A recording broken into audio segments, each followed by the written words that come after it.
of beans today. Oh. I have a bunch of Taco Bell that's just sitting here. I'm not going to eat it. Throw it to my house.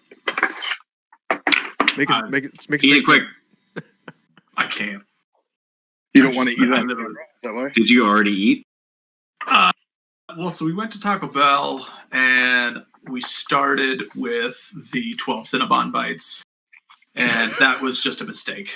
I mean, it's a delicious mistake, but it made everything after it just pointless. Does Taco Bell have Cinnabon though? Oh, do they? Yep. They are so good. All right. Anyway, time's a wasting.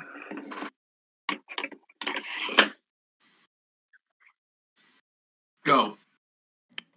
Oh, recap? Nope, just go. Just go. All right. I seize control of the city. Well, you have to make a roll for an action. Yeah. Roll for charisma. Roll for seize. I rolled a 7. Roll for seizure. Roll for seizure. Natural 20. Oh, does that mean I succeed? Spencer, please don't roll and have a seizure. So let's go over recap and then we can do HP. You guys can roll for HP. The recap's going to be very long. Mm-hmm. I have like 3 pages of notes. I have like 7. This makes me so happy. This pleases me. Let's see. We opened the session with us being stuck in the water from after the Kraken attacked for roughly 20 minutes. A ship with white sails and purple Kraken came to pick us up. We were silently drifting on some driftwood. Let's see. The sense around was that the crew had failed. Like the sense in the air was that we had failed, essentially. Not necessarily that you guys had failed. You were just filling in, yeah. The crew. The sense crew of the had crew failed. was that they had failed. Yeah. Everyone survived except Stan. Mm-hmm. Rest in peace. And? Captain Revan was pronounced dead at the scene. Yep. The Dreadnought, captained by Bailey Atwell, picked us up, took us to Orin. We brought Revan with us. We think the Kraken was badly injured. We know there's multiple Krakens out there, not just the one. All this is true. Mm-hmm. We made it to the harbor of Orin. Did I miss anything? Mm-hmm. No. Made it to the harbor of Orin. Massive stone walls, the height of our ships, blah, blah, blah. Mostly hewn. They took us into the city. Most of us went to an inn while Revan was taken to some type of temple. He woke up with a massive pain in his chest and a scar in his collarbone to his stomach. Abnormal warmth in his chest. Captain Reichart and old Tim were sitting over him. They tell him he died. Now he's back. His life force left him, and now it's being held with some assistance. Yep. Anyone else wants to take over for a little bit?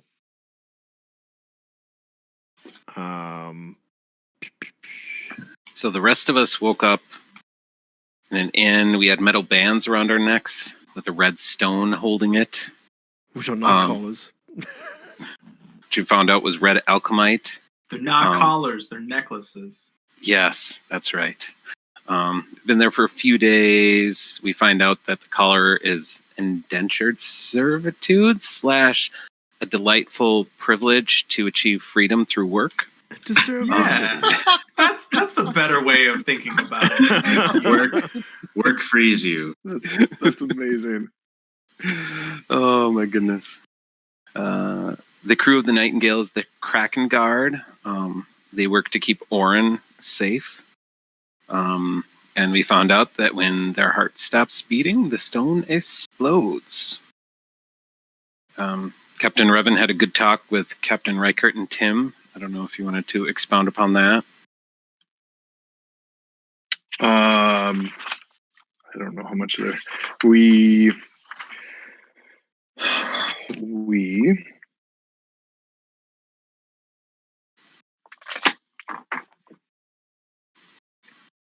No. No, I don't know. We will not expound. He has a not worthy compass. of exposition. He has a compass. they talked about how I now have one of the stones in my chest that you just described, or Captain Revan does. They weren't on a simple transportation mission. They were bringing all those books. I'm trying to remember. Through some amount of experimentation, the alchemite can take on different properties depending on the elements it is exposed to. Note there, it's not specifically the crew of the Nightingales experimentation, but through like the experimentation of the people here. People who experiment on the thing. Okay, just didn't want any confusion there. Revan gets an extra hit die because he'll explode when his heart stops. He does. Feels feels healthy, a little too healthy. In his pocket, he finds a compass, bigger than normal, made of goldish material, very sturdy. It's pointing in the way of gravity. The spindle is loose and does not point north at the moment. The tavern is made of solid stone, adobe. The Wolf and the Hound. It's a big city, not a whole lot of inhabitants though. After a 2-mile walk, we pass about 10 to 15 people. So not quite sparse, you could say. We find out through Reichert that Molly's son, Danny, is currently taking magic lessons from the Magister. Danny is growing magic folk. And the Magister's one of the heads of the city. He is a fine person. Reichert shares a chest. Reichert tells us about the chest alchemite details and how it's purple and all that kind of stuff. There's different colors. There's red, blue, white, green, and clear. Don't know what all of them do, but they exist. Mm-hmm. Tizol is looking for a previous cellmate named Charlie. It was released shortly before he was. Left a month or two before Tizol. Felix is building something and needs alchemite for it. That's the only detail I have. I can keep going. It's fine. I don't want to dominate. Danny was born with magic. Most buildings in the city of Orin are empty. The people are scarce. Danny takes us to the academy building in the morning. Large, intricately stacked walls. As we are traveling, we can see the walls. Through some minor investigation, we found out that the walls are almost entirely Dwarn. They could have been... no. That's not true. Oh, the walls... if the entirety of the Dwarn race could build the city in about 50 years, was the note that we got. Because we wanted how long the city had been there. Yeah. And it's like thousands of years old or something like very, that. Very, very old. Best guessed over 1,000 years. We walk into the Magister's entrance hall, go up some stairs. There's 4 men inside of a room talking. One of them is tall and lanky, early 30s. Dull, faded purple robe. With a big chain around his neck. It's a big pendant. There's a short, broad Dwarn with dark skin, wearing a white-brimmed hat, perfect mustache, lots of rings. The Dwarn is Ferric Thunder, Guildmaster Thunder, head of the Merchants Guild, in charge of sales, trades, and business. There's a man, an older, skinny hewn with horseshoe hair. I don't know. Oh yeah, the wrap bald spot on the top. Yeah. Chain around his neck, spectacles, plainly dressed. He's the dockmaster, ships on time, make sure the goods are fair, that sort of thing. And there's a taller, muscular-hewn man, leather vest, cut-off shorts, tall, laced-up boots. His name is Jason Vernith, captain of the guard and military. He's in charge of protecting Orin. Mm-hmm. Does anyone else want to jump in? From there, I went into the 4 missions that were possibilities for us. The 4 gentlemen... I don't know. Did the 4 gentlemen stay when the missions were? No. Yeah, they were left. excused at that point. They were excused. The Magister, what's his name? Alabaster Corin. Alabaster Corin, yeah. Mm-hmm. He told us about the necklaces. And the collar duration, Molly is going to be working at the inn for about a month before she earns her freedom. Or before her debt is paid. Wording. Yeah, there's the 4 missions. Different. Does anyone else want to speak about the missions? Sure. We have to either help Captain Vernoth clear out the Non to the southeast. They're boarded away, and we need to help him clear and build a wall to keep them out. Second mission would be to go west towards the mountains and retrieve the bodies of former Orin servants. Need the necklaces back. Mm-hmm. We don't know anything more about how they died or what happened. We just know they're dead and they want the necklaces back. Mm-hmm. Third option is to go north of the academy, where there's a beacon that needs to be lit. The city has a defense system that can wipe out the Non once the beacon is lit. And that system predates all of the inhabitants of Orin. It was already in place, just like the walls and everything. So it's kind of ancient technology that we are curious about as a group. And the fourth is to travel a full day's journey north to a small outpost called New Orin. It's full of expats that need to know. The High Magistrate needs to know what they're doing. If they're trying to conduct any convincing leaders to come cause trouble, the leader named James was actually asked to leave Orin. Did I get those right? Yeah. Yep. Mm-hmm. So the security system creates a force field that protects the entire city. I'm not sure if we knew exactly how they arrived at that information, but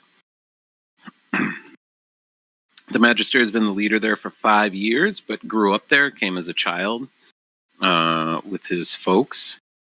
They were actually some of the first to arrive. The city was partially sunken.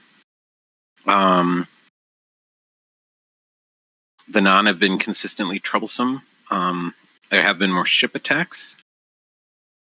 And we did find out we will be compensated for our adventures above and beyond the delightful privilege of our freedom through work. Part of us gets it. Just keep saying it. Keep saying it. You guys were way too comfortable with the indentured servitude. Just like, all right, cool. We don't have a choice. We do this thing or our heads explode. Always have a choice, Alex. No, what about Tizal makes you think he's comfortable with any of this? Oh yeah, Revan showed. We asked some questions to the Magister before we left. We could find the captain in the market for some extra goodies if we need to. Some of the books in the library may have existed before the city was settled, which greatly intrigued Council. We met with Wanda and Council went to speak with the captain of the market, and while a one-handed crossbow isn't available, Council can get a new shield, which is great. The captain may come with us on the mission, which seemed surprising, but that's cool. We talked about potentially trying to reason with the Non, and they apparently they're just feral, so that might not be an option. And then Captain Revan showed Captain Reichert the compass, and Reichert doesn't know the compass's purpose. Although, yeah, the compass was there after he was spoken to by mysterious forces from the ship sinking. Yeah. Captain Reichert also gave Felix a parcel. Yep. Yeah. I think while you guys were doing that, Felix went to where Captain Reichert was and retrieved the blue alchemite that he needed. And immediately went back to the tavern to start working on the thing he wants to finish. It's a mech, isn't it? That will be. We're not going to talk about it. Please be a Mac. A full-size mech suit, like the size of buildings, with missiles and everything. All right. Pretty good summary. I just want Jack to say, actually, it's more of a Jaeger, but if you want to picture a mech, that's fine. I shoot Felix in the face. All right. This is session 4, and the title is Old Things Made New. Ooh, old things made new. And I am going to share my screen. Watch a streamer. Are we rolling It's hit dice or no? north-oriented. Yay! So this is a updated map of Orin. I don't know if you guys can see the things on there. So there's the key over here. Numbers correlating to spots that you visited previously. 1, 2, 3, 4, 5. And so you know where they are in the city. There's lots of other things in the city. You just haven't gone to them yet, so I didn't feel the need to mark them. And then A, B, C, D being where the quests are. A being up here in the north, headed north out of town, a day's journey, as was said. B being west to the mines. C being in this little crux up here in the very north of this section, where the beacon is, and then D being down here, helping with the construction of the wall. Cool. I like it. Since you said there were more things in the city, I now have this incredible urge to just start going through the city quadrant by quadrant by quadrant to We need find 100 every single thing. We need 100% I'm okay it doing that before we this can session. leave. Yeah, go nuts. I want to interview every citizen. You would love that as the DM, right? You prepped it all. Everything. I prepped We literally we everything. need to 100% it. Name to every street. All the jumping puzzles, all the fetch quests. All right. Can we just roll to complete all? Yeah, go ahead. No. Just roll a d20. Anything but a 20 in our next experience. I just rolled a 20. There we go. Wander Taking Wander Barnabas' knows role. where everything is. That was easy. But he is now bleeding from his nose. Oh no. And he's forgotten how to speak. He's now Rambus Jambus. Yeah. Rhymes in tree. All right. Let's roll health Oh, all before right. we actually jump into things. I wonder But when we can do again, one. keep in mind that you won't have this health until we actually take a rest. There are a couple more things that you guys wanted to do before the end of this day that we are currently in. Now I have a picture in my mind of Wander doing passionate sign language with his long branches. Passionate sign language. Passionate sign language. Who's rolling first? I Me. like that it's passionate. You get a d10? Yes. All right. Are we just doing like I choose mine or yours instead? Because you said last time we weren't doing the double roll.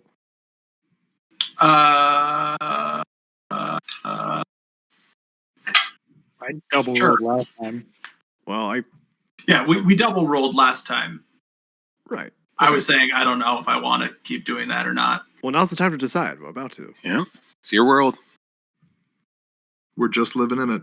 I'm going to say no. We're just doing a single roll. If you don't like your roll, you can choose mine. I choose yours.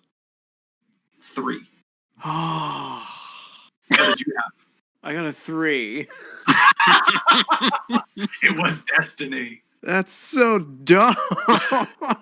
No. Do you want to roll again? We can do it. Bummer. No, I'll take it. Rules as dictated. Sorry. Don't Fine. worry. You get a cool item later or something. Guess I won't be a tank. Luck, guys. All right, Fine. I'm next. All right. What do you get? D6? D8. D8. And I will take yours.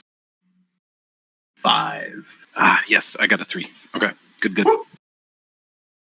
Yes. Stakes are higher this way. Yes. Much higher. And more of you are making mistakes. Well, actually, for Barnabas, it was okay. Who's next? At least go. my con modifier is 4, so that's not So ahead. you get a D8. Wait, who's going? Multiple people ahead, said Jack. I'll jump. Uh, Okay. You go ahead. D8. D8. Ooh, that's a 7. I'm keeping it. I rolled an 8. Ah, All right. darn. You missed out on that 1 HP. Yep. It'll If make you- all the difference. If you die by 1 HP, no, we'll look back at this moment. All right. Tizal I'll or go. Captain Riker? I'll roll. You get a D6. 8. Is that right? D8. Man, so many D8s. He's Captain Riker. I'm gonna keep mine. I rolled a 5. What'd you get? 4. Oh, okay. Good choice. And then so you for my extra hit die, you want me just rolling again, or how do you want me to take the? No, standard? you just got the 1 extra 8 hit points. Oh, a full 8 hit points added on. Yes. Gotcha. Okay. Yep. So you have an additional Alright. 8 hit points. Plus your Sweet. con modifier. Because that's how hit points Okay. work. Monk, you also get a D8? D6? I do. I think everyone gets a D8. D8. Everyone except for Council. I rolled a 6. Might as well have rolled a D4. Kind of need to take a 6. 6 out of 8? Oh, yeah. Yeah, I'm keeping my 6. For sure. Keeping it? Yep. Could have had an 8. A V8? Could have had a 3. For funsies, I'll roll again. Oh, I would add a 7! This is all disappointment. All right. We are starting off the day. Oh my gosh. Nice guitar riff. Turn the strings. Tizal, you wanted to speak with Alabaster. Yeah, but I gotta quiet down the stream. It's really loud. Is it really loud? It's good to know. Sorry. Is it really loud for anyone else or just me? I had to turn it down a little bit. Yeah, it's pretty loud for me. I turned it down. Okay, I'll turn What it do I down. turn down? Stream volume. Okay, we're good. Sorry, I couldn't find the stream volume button.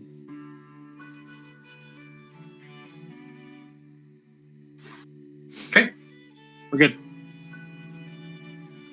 I think you were the only one who still had stuff to do. Yes, Tizal wanted to go talk to Lex Crowley. Oh, to Lex Crowley. Yes. He's the one that oversees all the imports and exports, right? Yes, at the dock. Yep.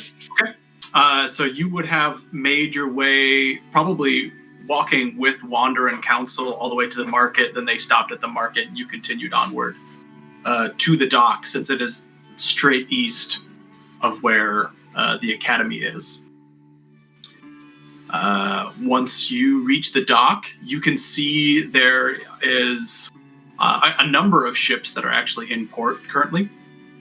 You recognize the Dreadnought, and then there are a number of ships that you do not recognize. And there's just a handful of people, just kind of like general workers moving things around. People you can see loading things onto ships.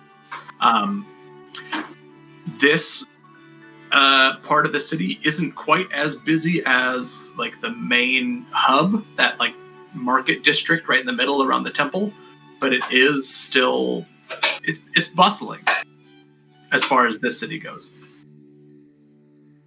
And you do see the gentleman that you had seen before, Lex Crowley.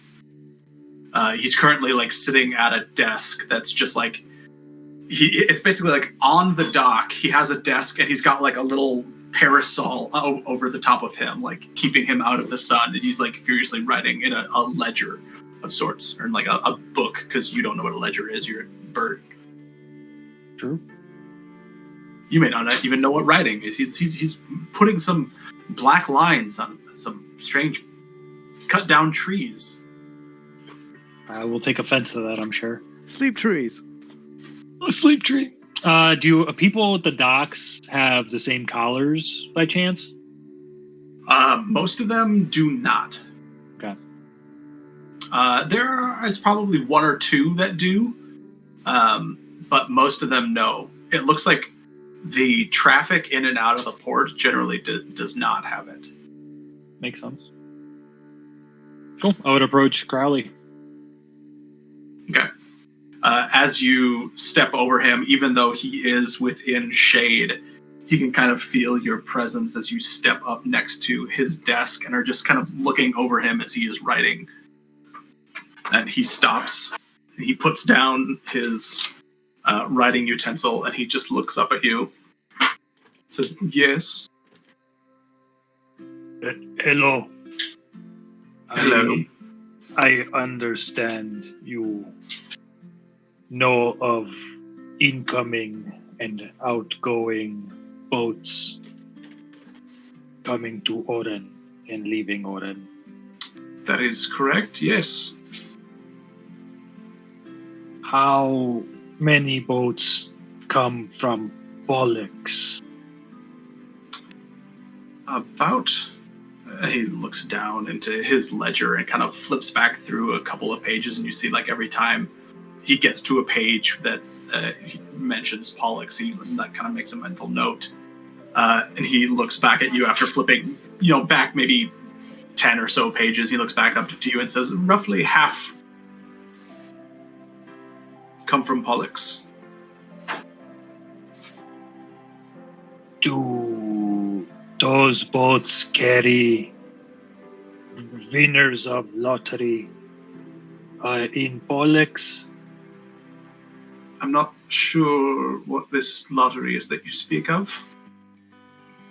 I was told lottery is when prisoner gets released from Pollux and sent to Oren. I myself won lottery. Well, and he takes his glasses off of his face and just kind of dangles them from the chain. And says, that sounds like a fantastical lie that they have told you to get rid of you.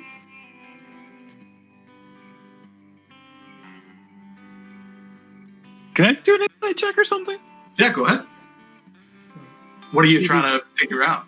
If he's lying to me, like, if he's just being like deceitful, about a lot of knowing what the lottery is, or the fact that they're just trying to get rid of me and lying, saying like it's a rarity that the lottery happens. Because like now Tizal, he understands a lot is a rare thing, but he's saying half of his ledger is of lottery winners essentially. Ooh, dirty 20. Dirty 20? Mm-hmm. Seems pretty genuine. Do you have names of passengers from those ships in your book? Absolutely. We keep track of everyone who comes through the port. Is there an individual you are having in mind? There are no data privacy laws. I can share whatever I want with you. GDPR would not be satisfied. I do not know there's GDPR. Have they come through the port? No, sorry. Luca made a joke. Charlie is a human cellmate of mine who won lottery. Charlie, you say? Charlie. I don't know any more parts of his name, just Charlie. Do you know roughly how long ago? And he licks his thumb and starts flipping back through pages. You can see he's still listening. Yeah, it was like a month, right? Yeah, it would have been about a month and a half before you. Assuming that it took him as long to get here as it took you to get here. Yeah. Right. Yeah. Oh, yeah. So that's what Tizal would say. Mm-hmm. He's flipping back. You say a month. Also coming from Pollux, I assume. Yes. And you can see he's kind of like looking you up and down. Flips back. Yes, Charlie. I do see that he made it here safely to the city. Is he still in city? I do not know that. I know that he came here. I do not know where he has gone since. He has not left through this ship or through this port. Did Charlie have to do the indentured servitude with Collar as well? I imagine that, yes, he paid his time here. He seemed, if I recall, more of the adventuring sort, so he may have done some form of fast labor rather than turning to being a barmaid or opening a shop. Yes, that seems like Charlie. Who would be able to tell me more of his time in Oren? Would the guy whose name I definitely remember at the academy, and I'm not stalling for time right now, Alabaster Corin, would he know more? Likely not. I don't think that Alabaster is quite the kind to remember a face or a name. He seems preoccupied with other things, more important things. Makes sense. If you hear anything, please do not hesitate to let me know. I am curious of what his purpose may be and what my purpose might be. He flips through back to the page that he was on or near it. Says, all right, tis all, is it? Yes, I will. If Charlie comes looking for you, I shall send someone to let you know. I don't think he would look for me. I don't know if he knows I have left Pollux. So if you hear anything, please let me know. And where shall I find you? A tavern, hound, wolf and hound. Ah, yes, Wolf and Hound. Like, kind of scribbles something in the margin of the page that he has open. Is that all? He holds out his water skin. Would you like some? Heavens, no, please. Okay. Goodbye. Turns around and walks away. Puts his glasses back on and goes back to writing. Okay. The music ended perfectly just there. It was good timing. Yeah. It was really good timing. We worked that out. We rehearsed it. Yep. Pros. Yeah, that's it. Okay. Anybody else have anything else they want to have accomplished this day? Not me. Okay. Otherwise, you all go about your business for the remainder of the day, eventually making your way back to the Wolf and Hound, where upon returning for the evening, Molly does have meals prepared for you. You get the idea that you're not like tavern patrons so much as you are like guests here. So you're not like running up a tab or anything like that. She just has stuff prepared for you, which she has placed out for you. You sit and eat, do whatever you need to do, and then retire for the evening. Felix, I'm assuming that you were just back at the tavern, kind of working away in your room. It is smoke box. Yep. He maybe would have come out and grabbed some food and brought it back to his room, but that's it. Okay. So when everybody goes up to the room to go to bed for the night, what do they see? They see a suit of armor, kind of like propped up and standing up on its own. The blue alchemite. Here, I have a picture of it. Ooh. Oh, here, You got I'll a stop. picture. I'll stop streaming. Or can we both stream? We can't both stream, can we? Oh, we can stream. What? Sounds I'm just- an awful lot like a Mac. I'm just gonna post it in the channel. Oh, You could drag the image into Chrome, Spencer, and it'll show on your stream. Where is it? that's true. Where is it? Hang on. Sorry, I should have had this ready. That's okay. Unacceptable! We didn't rehearse this very well. Surface really small. The surface is struggling. See that work? Yeah, there we go. So it's not really made out of metal. It looks like it's made out of like bone. And yeah, it has this visor that comes down, and the gem in the middle is blue. It's not green. That's the alchemite sitting in there. Here we go. I've got it in stream. In case anyone's interested. Cool. Wow. Khalid And nods then- in approval. Very nice. He just doesn't say a word, and he's like got a wrench out, and he's like has like the arm like off, and he's still tweaking with it. Well, Council absolutely stops by. He like walks by the door and like just walks backwards. Well, you all stay in the same room. Oh, so same room? He Yeah, we're has all in the to same celebrate room. the room that you guys are staying in. Council's getting ready for bed and then just kind of glances over. It's like, interesting thing. Wait, hold up a minute.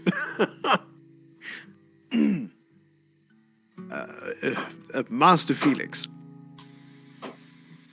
Yes. if I may bother you with some inquiries about your gestures to the suit, your project. It turns out you didn't need to stick around very long to see what the Okay. project was. Apparently not. Have you been accumulating these materials for long? It's been a while. I had it working at one point. Been a while. I assume he sees the blue alchemite gem. Yes. Okay. This armor is well, when you put it on, normally sort of heavy armor like this, it weighs quite a bit. And this armor tends to keep itself up. A weak fella could put this on and be a strong fella. Council points to the blue gem. Am I to assume it has something to do with this? Yes. It needs a power source. Is this The as material volatile? also I don't know. You are unsure, and you are going to be wearing It this. still needs some field testing. Well, I wish you the best and not exploding. No, we'll see. And I presume you plan to wear this.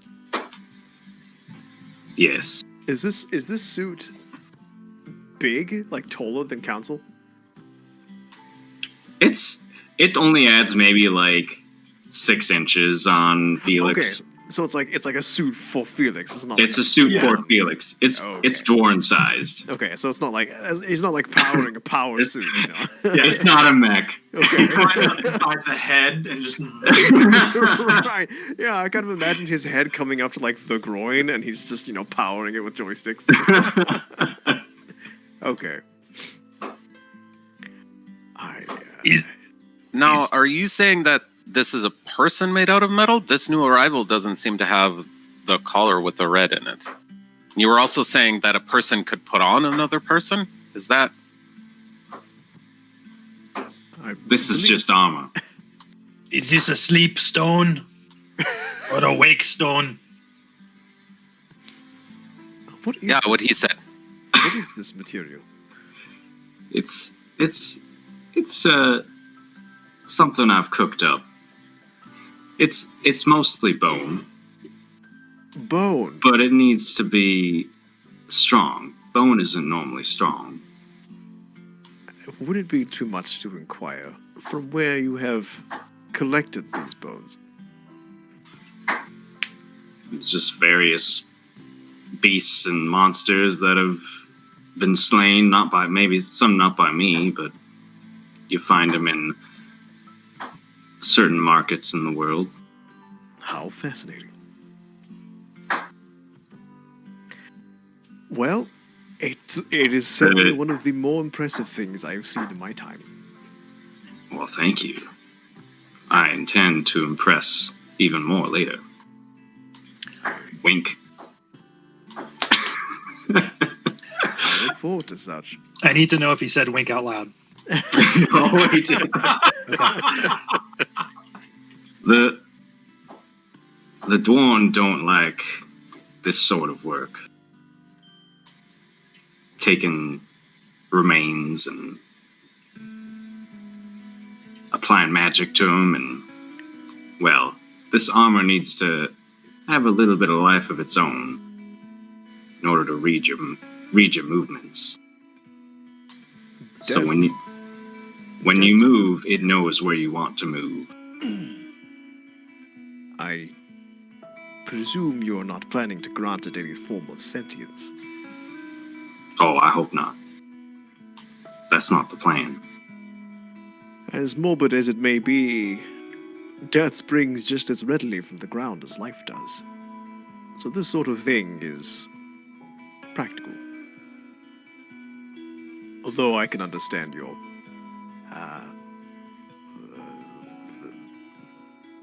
the distaste one may have towards such a thing.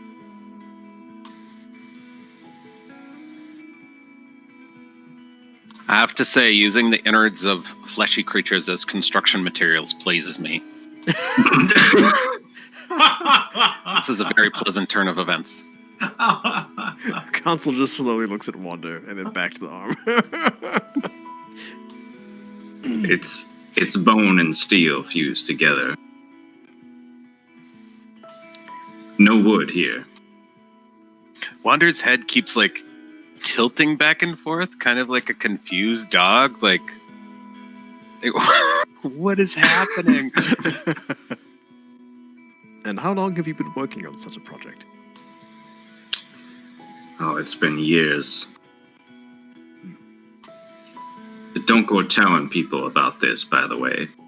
I presume they will know when you strut out of the building in such a mechanism. Oh, there are some people who want to get their hands on this. Ah. Well, it is your property. There's no reason why they should. Well, they're not entitled to it, from my perspective. Are you saying that this creation might bring trouble? Maybe. Trouble it can't deal with. I propose that is part of your inspiration for completing it. A sort of vicious cycle. In a way. As an inventor, I want to show the world what this dwarven can do. Well, I don't say it very often, but I'm certainly impressed, Master Felix. Power is a reward of the patient, and that seems to have paid off for you quite well. No, you haven't even seen it turn on. I'm sure I will. Suit made of bone, powered by Alchemite. That's going to make for a great story. Looking forward to this mission we have. It will be a good field test. If I were to aid you in acquiring materials for your projects, would you be willing to put forth your services for some things I may require? You want some modifications to your gear? I have a feeling that my ability to grow will outpace that which I carry. In short, yes. Oh, we can arrange something. I look forward to it. Sometimes just the pleasure of working is enough payment for me. But materials are good. with that mindset, you would fit in well with the rest of my kind. In some ways.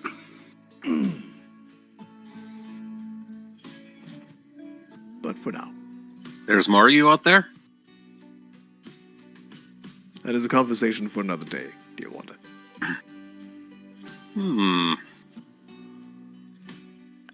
Wanda, like...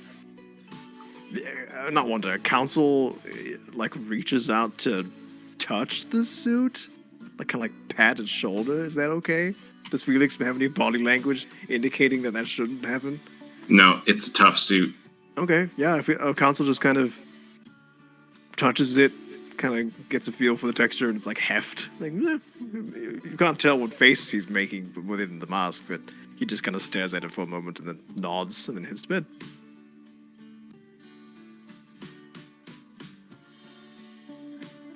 All right. I imagine everyone else goes to bed. Captain Reichert, or Captain Revan, did you go with them as well? Yes. Okay. So you have relocated to the inn from your previous place where you were sleeping in the church. Wasn't it like a temple? A pew cot or something? Yeah. Yeah, it was more of like a makeshift kind of... Right, yeah. Right, like a, Yeah. Yeah, so I accompany the party back to the inn then. Okay. Yeah, perfectly fine. Yeah. It taking a moment to admire the spectacular suit. You join everybody in the inn, which, since it is a room with 4 separate bunk beds, there is open bedding for you. I'm imagining that Felix probably stays up sometime into the night, continuing to work on his armor. The rest of you go to sleep.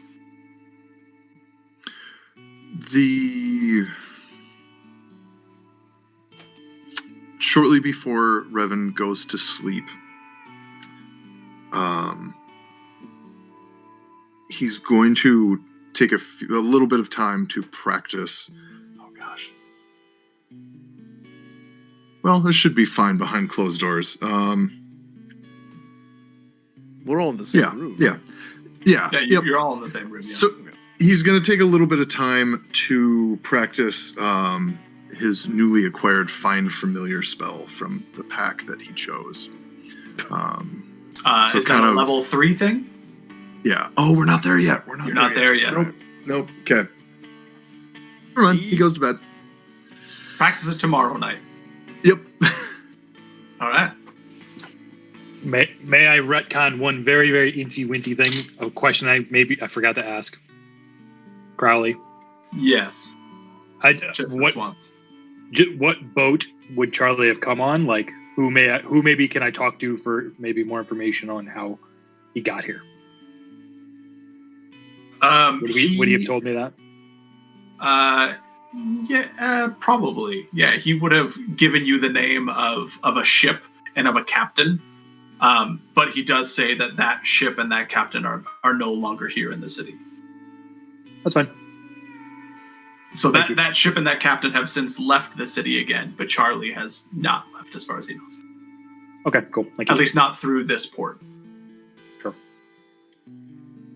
Okay. You all sleep. You all gain a level.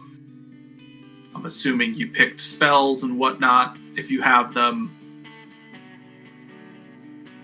And you wake up the next morning. Again, you can hear Danny downstairs playing with his sister. You can hear sounds from Molly and the other 2 workers in the tavern. Other than that, it is a just quiet, peaceful, sunny morning here in Orin.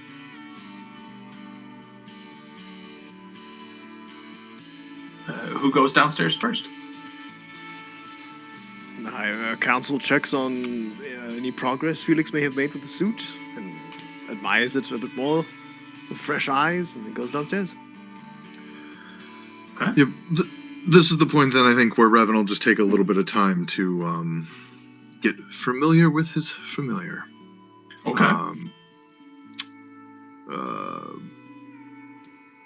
Yeah, so he's summoning and disappearing a pseudo dragon, keeping it from getting into any mischief or trying to leave the room. If the door is open, he's certainly not doing it, but just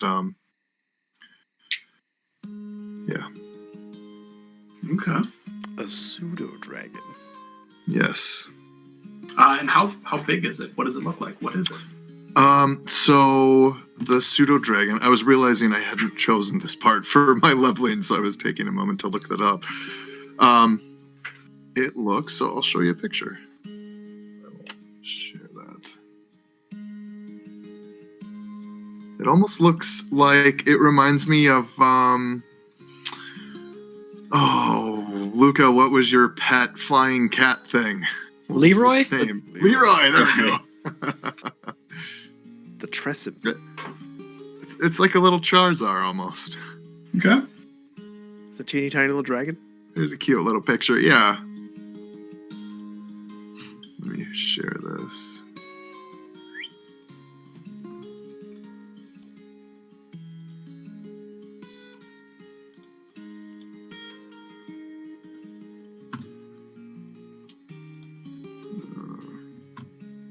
Discord.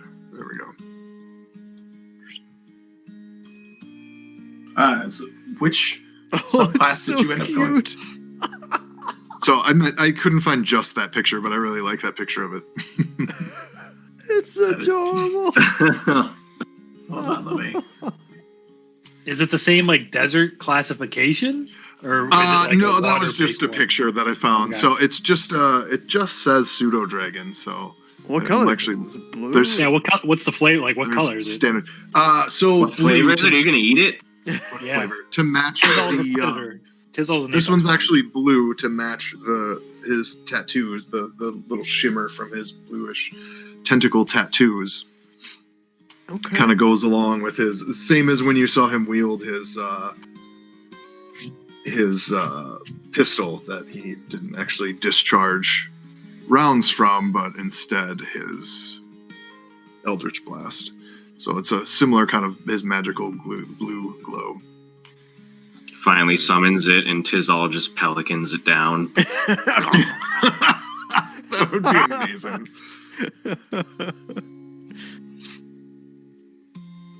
That's adorable. Cool. I want to give it treats. Council's gonna read it. Oh, so actually, I'm gonna make it stats treats. are pretty similar. Yep. All right. Fun stuff. That was it. And then I'll come down shortly after everybody else. I notice everyone else heading down. He'll get rid of the familiar and join them. Okay. So you get rid of your familiar, go downstairs and join everybody. There's, of course, breakfast again waiting for you. And Danny is waiting at the door, ready to go to the whatever it's called, the academy. Again, just kind of waiting for you guys again to walk you there. Yeah, Council eats and hangs out by Danny. Mm-hmm. Wander's ready to go. Okay, perfect. Felix comes down the stairs wearing the armor. The visor's up. He has his Yes. cigar in mouth. Says, Wait, is it like a marine from StarCraft when the visor opens, the smoke comes out? yes. That's so good. There are Exactly apparently like a bunch of AF people watching the stream right now. Oh, really? Oh, really? ACB people. Oh, fun. Oh wow. Hi, Joe everyone. Cohen just What? messaged me. That's Jacob awesome. shared the stream and there's people watching it. Oh, really? Yeah. Oh, that's fun. Felix tells the party, "Can you give me like 30 minutes? I need to make a quick stop." Is suit hurting you? Are you okay? He like moves his hand around. Yeah, it's more than okay. He's blown away by this. He's never seen a suit of armor like this. So Tizal is enthralled by this. The council turns to Danny. Danny, so as to you are not late, why don't you go ahead and we will meet the Magister later. Okay. You remember how to get there, right? I do. Just head straight west, pretty much. And go north a little bit. Okay. Bye. He runs out the door. All right, council walks up to Felix. Just kind of body language of ready to follow. Oh, you don't have to come along, but you're welcome to. I'm just curious about your paying another visit to Captain Revan or Captain Reichert. Why do both of you have our names? All human look the same. So when he steps out, the visor goes down and heads over to Captain Reichert. If council wants to come along, he can. If anyone else wants to come along, they can. Yeah, council has his own motivations for doing so. 100% would come along. Oh, yeah. Okay. You follow after Felix then. When we get to Captain Reichert's. Yeah, it's about a third of a mile, just straight south from the Wolf and Hound, that you find Captain Reichert's place. Looks exactly like it was the day before. And you can see that inside at this hour, many of the crew are still there. They're more sprightly this time than they were the last time because they're not super hungover. And you can see that there are actually a number of them who are awake and kind of just sitting around in like the front room of this home, or this building that he's calling his home. So I step in.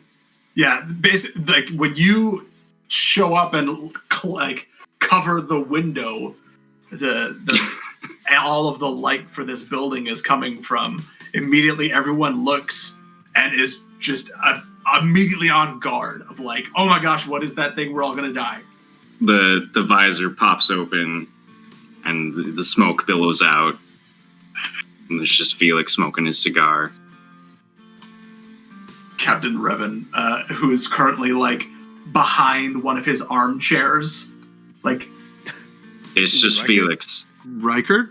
Not really. Yeah, that's what I meant. So you do it too. Like, hey, it's just as hard for me, and I made. We're just gonna have to kill off Reichert, I guess. Or some, yeah. Anyway,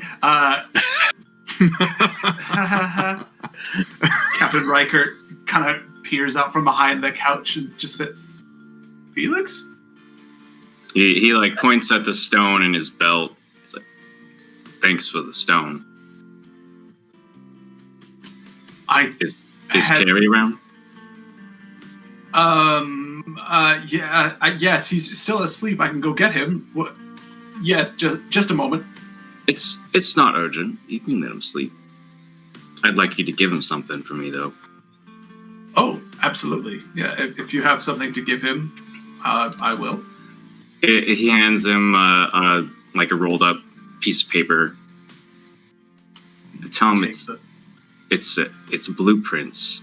I'd like his input as a peer. I'm sure that he'll be flattered.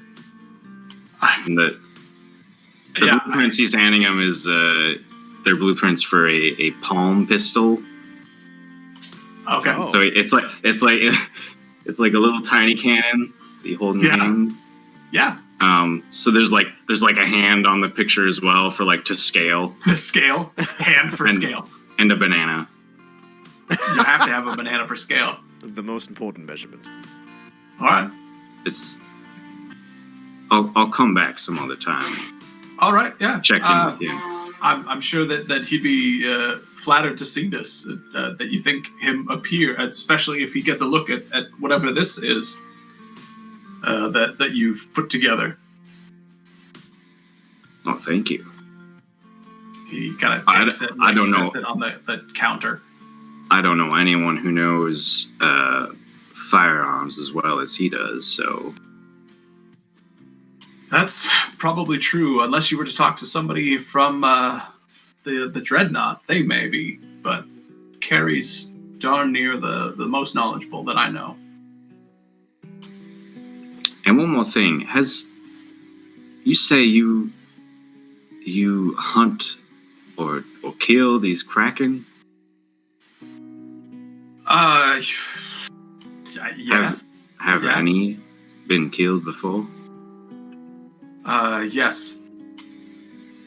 Do you have the remains? No. I'd be very, very interested in procuring some of the remains of these kraken, particularly if they have any bones. I can honestly say it's never crossed our minds to keep parts or all of the carcass of one of these things.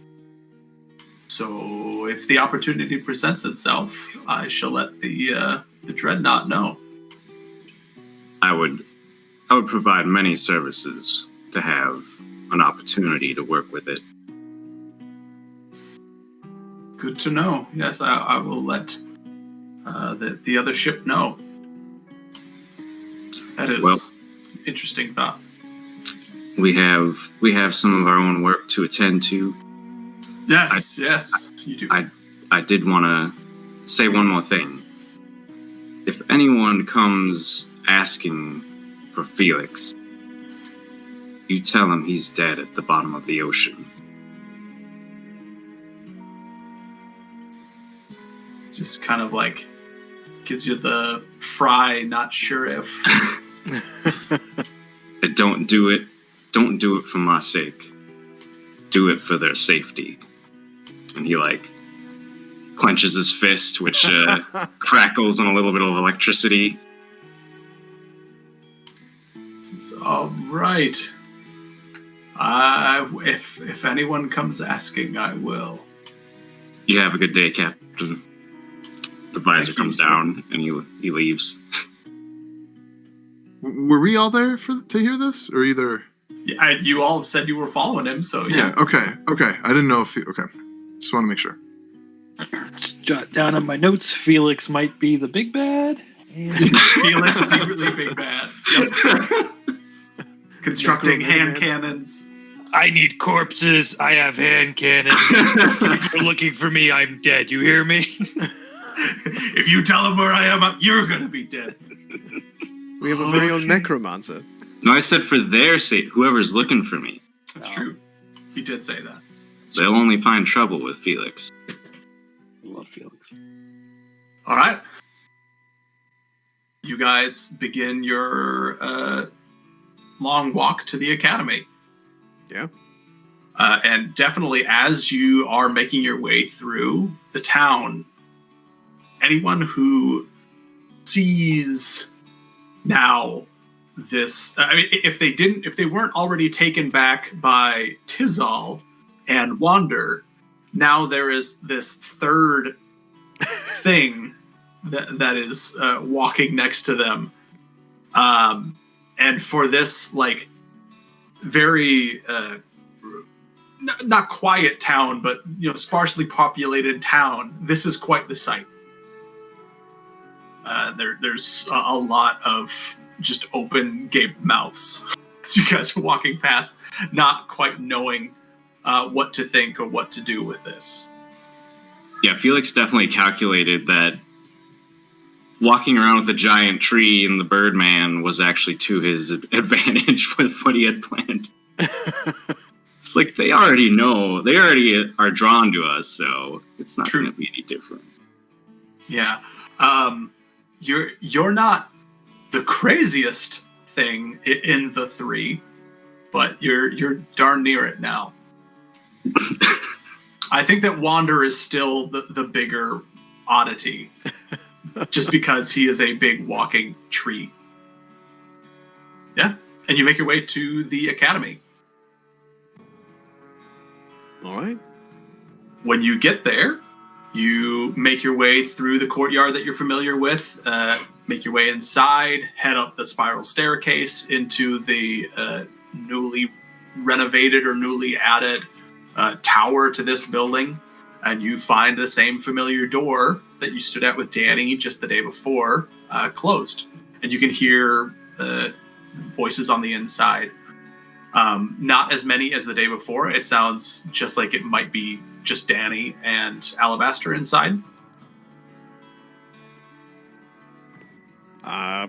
Council knocks. Okay. Knock on the door. The door swings open before you, and you can see Alabaster standing there with Danny. You can see that Danny is like kind of in the same place where you had seen him the day previously, like sitting on these like kind of piles of pillows, where he's got different like books in front of him, and he's doing something, and Alabaster is kind of standing over him, like looking at what he is doing, but with like the flick of his wrist, he's opening the door behind him so that you guys could come in. After you step through the door, he doesn't even look, and he just closes it again, and looks down at Danny and says, "Oh, all right, Danny, just keep doing what you're working on there. I'll be right back. I've got some business." Turns around and sees the five of you standing there. Says, "Welcome back. I see that you have done something there. That's very clever. Do you mind if I take a look?" Is he gesturing at Felix? Yes. I take off my pants. He just kind of sticks his arms out, like... This is the good Christian Minecraft server, Alex. Yeah, and the visor's up, so I guess he's got his goggles. His goggles. Yeah, he just kind of sticks his arms out. He's like, go ahead. You can see him. He's wearing some very similar outfit to what he was wearing yesterday. Instead of a like faded purple robe this time, it's more of like a faded teal, but still kind of like the same like crushed velvety material, very soft looking. And he just kind of walks a slow circle around Felix, and like the entire time, just kind of like looking up and down, and you can just see he's like making some kind of like mental calculations in his mind. And finally, when he gets to the front and he sees the alchemite on the belt of this thing, I'm going to bring the picture back up. He kneels down and he basically just like stares at it for a little bit. You just see him kind of, oh yes, that's clever. Okay, and I assume that must.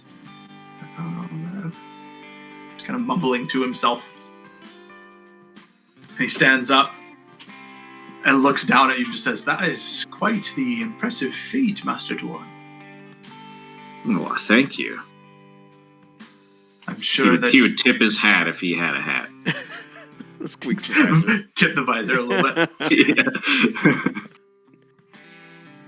And he then takes a step back and kind of regains his composure. He's not in like full nerd out mode, but more in the High Magister mode. He puts his hands together, very similar to how I'm doing. It just says, "Have you decided on the journeys that you're going to be partaking? I take it you've had a sufficient time to think about it?" While we plan to aid with as many of these as able, the first we wish to complete would be aiding the wall at the side, the southeast. All right. That's very charitable of you, or very noble of you, I suppose. You'll, of course, be compensated for each of those. You're by no means, and I hope that I didn't put across the feeling yesterday that you have to do any of these additional missions, quests, whatever you want to call them, outside of the first one. I believe the reward and the mysticism of the beacon is alluring to some here. He looks over at Felix. Yes, I suppose it is. All right. Well, Captain Verneth is waiting at the south gate. I shall send him a message if you're headed that way to help him with the wall. Will you be heading out immediately? Or do you want to wait for a different time of day to partake in this? It would be wise to wait until the evening, unless this part of the world works differently. Within the walls of the city, we feel pretty safe. Outside is where things get a little foggier, for certain. And we will be outside of the wall, correct? Sort of. And he pulls over this map again of Orin that he had pointed to previously, or that he had out on the table, and that you actually see that the table itself kind of floats over to be between you, with the map laid out on top of it. And he points down at it, which actually, can you guys see my mouse on there? No, you can't. If you look at how this city is laid out, the south portion of it where you're headed to, and he explains this, is, we believe, part of a larger city. That this is a much bigger city. It's all itself. So while you will be outside of this protected portion of the city, you will still be within the grander city. So that being said, you're probably a crapshoot as far as if it's going to be safer at nighttime or if it's going to be safer in the day. And that's right, I just confirmed that craps exists in this universe. Do you have any... He frequents it. If you were to travel in this undertaking, what time of day would you choose?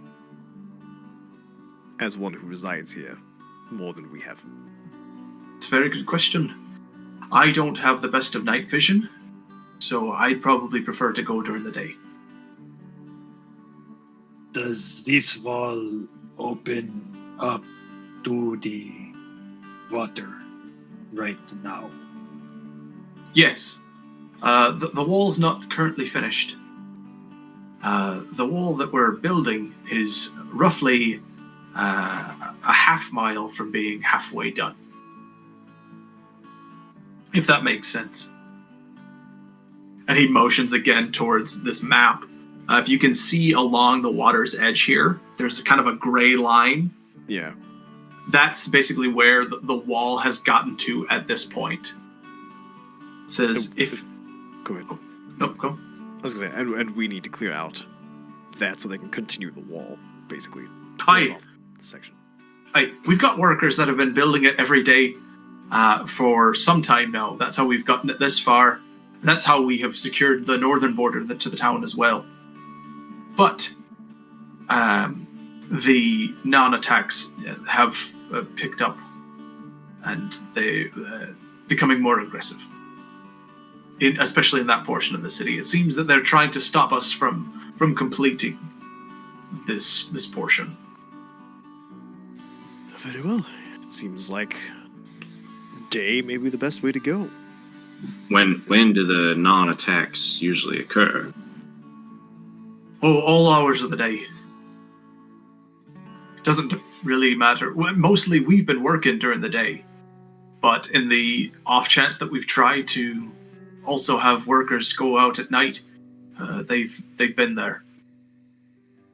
Have the workers reported more difficult challenges during the day or the night? That's a good question. I hadn't thought to ask it. Unfortunately, I'm sorry, I don't know. If the daytime brings greater challenges outside the city walls, and the city wall is not completed, leading to the water, it might be a greater challenge. That certainly may be true. I do not care either way. I am more proficient at night, but I will go with what the group thinks.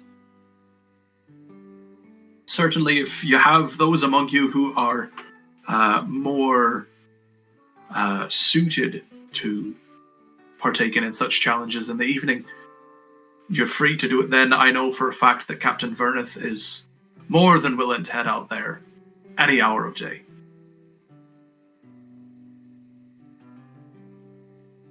Is that bravery or short-sightedness? I hadn't thought to ask him. Can you call him in here? We'll ask. Well, you're headed to him. He's waiting for you at the south gate, so why don't you ask him yourself? We can go meet with Captain Vermouth and decide. Maybe that'd be best. Thank you for your time. You're very welcome. I look forward to hearing your reports. Hopefully, your time down there is rather boring. All right, I head for the door. Goodbye. Bye! He motions for the door to open before you get to it. You walk out and leave, and by the time you have left, he's already gone back to kind of watching over Danny. He closes the door again behind you. I start walking to the southeast part of the city. Okay. Let me get the right part of the city in camera here. Or on screen, not camera, whatever. So to get to the southern part of the city, there are a number of different ways to get there. There is this kind of like diagonally northwest to southeast headed road that would kind of cut through the city, and then it's 2 blocks straight south. Or you could do the like just 2 blocks over and then 4 blocks south. Do you have a preference on which way you go? Is diagonal an option? Yeah, sorry, that's what I meant. The northwest to southeast. I mean, Yeah, probably that route. the council has Most no reason direct. not to walk in a straight line if that's not available. Yeah, we don't need to urban tack. Okay. But after you're beginning to walk down the stairs, the door does swing open again, and you see the Magister standing there, and he does say, "Oh, Felix, was it? Yes. I forgot to mention, someone has agreed as part of their labors within the city to set up a smithy here. Oh, So that when you is- get a chance, you might go and visit them." Can you tell me where they are? I'm not exactly sure where she set up shop, but I believe you're familiar with her. She came here on the same ship as you. Name is Jane. Oh, Joan. I will certainly check in. neat. Right. I imagine that she'd be near the center of the city where the merchants are. Thank you, Magistrate. You're welcome. Good luck again. Closes the door. Why don't we take a break here, Okay. just so we can like say goodnight to kids and stuff. Okay. Sounds good. I'm going to And- make Cool. some dinner quickly. I'll be back. All right. Gonna I go don't grab my have food. I don't have an I'm on break screen set up. Yeah, on you my need to make computer. one. Well, I had one on this computer, but Oh, I don't have it on the computer I'm streaming from. Open up Google Docs blank page and just type "be right back" big text. All right, there you go. Notepad. here, I'm gonna stop sharing my screen. Stop streaming. Then we're gonna open up new Google Docs. BRB. Make it as big as possible. Uh-oh. Ah! There we go. And now I'm going to share my screen again. Go. There we go. BRB. Well done.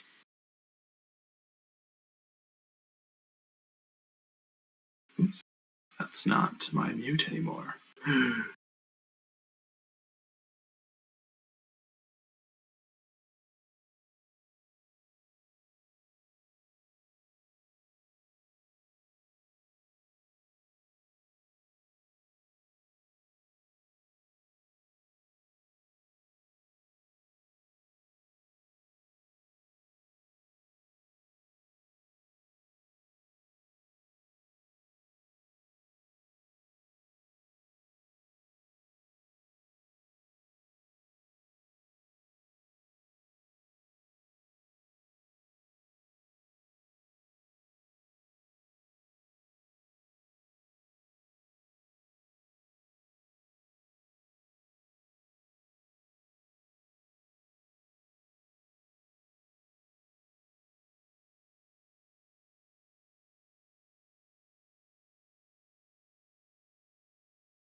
Hi.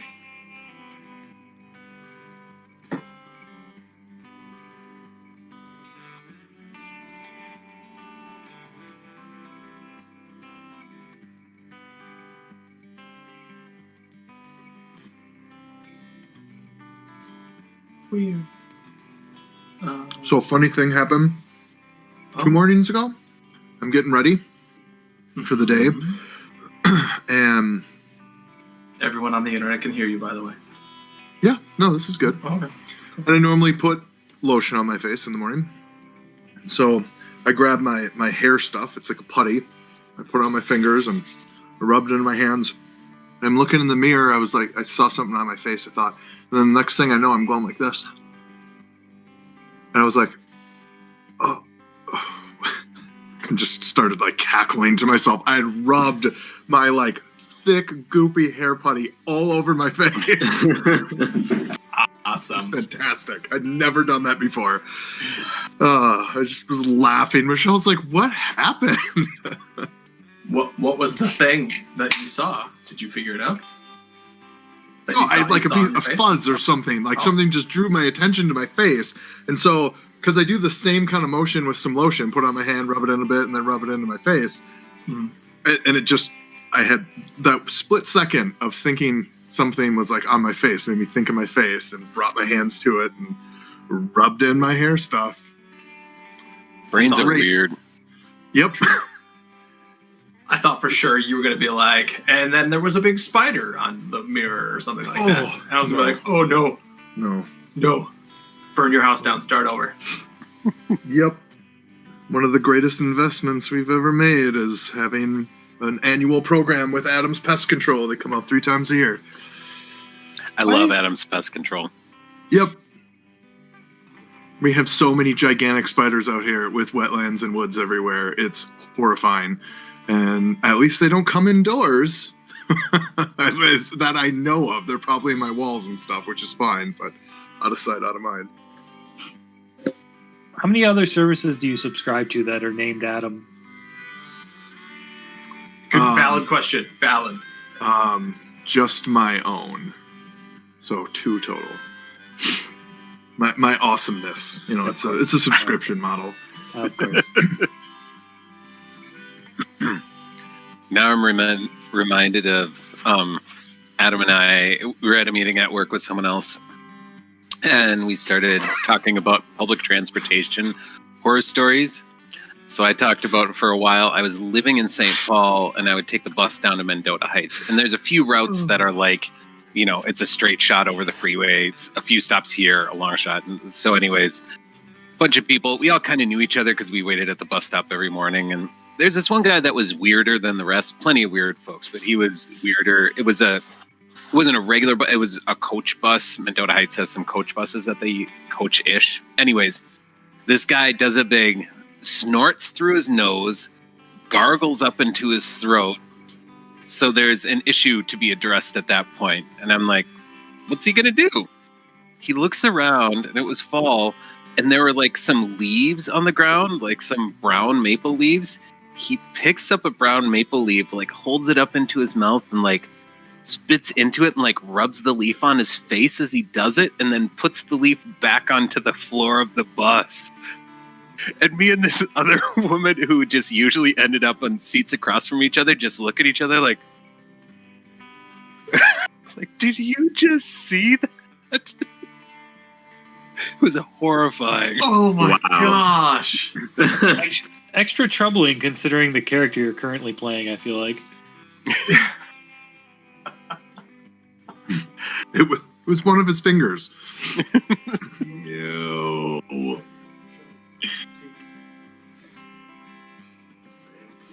That's super gross. That's disgusting. Yeah. It was.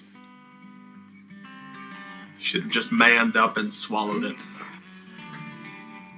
That's an It's the option. only thing you can do in that situation, other than hold it in your mouth until you get to where you're going and then spit it out. Because I mean, he wasn't arrested or killed, so that's not really the only options he had. He did what he did. did what Anything he he could have done worse. Fair. Sorry that took so long. Yeah, we were all waiting on you. What would worse have been, Luca? I'm gonna go ahead and decline comment. For Could've everyone's just- good. Spit it on the floor, spit it on the person next to him. Try and spit it out the window, but remember the windows don't move, and so just smear it on the glass. That's a good one. Lots of Those are bad all stuff. options. Do the thing where you let it hang and then slurp it back up. Could have to pick up a leaf with it. Oh, and the leaf comes right up to his face. Ish. He's like a chameleon. I guess I'll enjoy my dinner.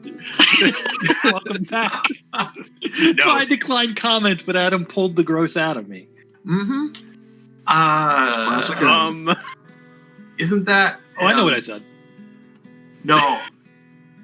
There's a movie that there's a Big little Daddy. kid that does that. Oh, is it Big Daddy? That one touched the ground. That one touched the ground.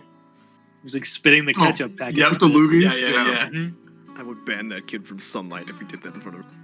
I mean, Well, banning his from dad sunlight is the isn't one too teaching him how to do it. There you go. bad. All right. Everybody ready, or do you need some time to eat, Alex? No, I'm I'm ready. good. Okay, cool. Then you guys make your way diagonally southeast through the city. And as you get further out from the main square of the city, it's even less and less populated. To the point where by the end of your walking, like the last mile or two, you come across maybe like 3 other people. It's just kind of bizarre because there are all of these buildings that are set up, and some of them have like furnishings in them, most of them don't, but there's just nobody around. But eventually you come up to the south wall of this portion of the city of Orin, and what you see before you is just 2 massive doors made out of like a stone-esque material. As far as you can tell, it is stone. And there are 2 guards that are standing on either side of it, and you can see kind of pacing back and forth in front of the door is Captain Verneth, who you've met before. And as soon as he, because this is a straight shot, literally from miles that you can see, as soon as you are within shouting distance, he just kind of raises up one of his hands and says, I got the message that you are coming this way.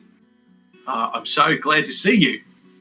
Glad that we're going to have some extra help out there. Should really help us get the wall down. Or at least to a serviceable point.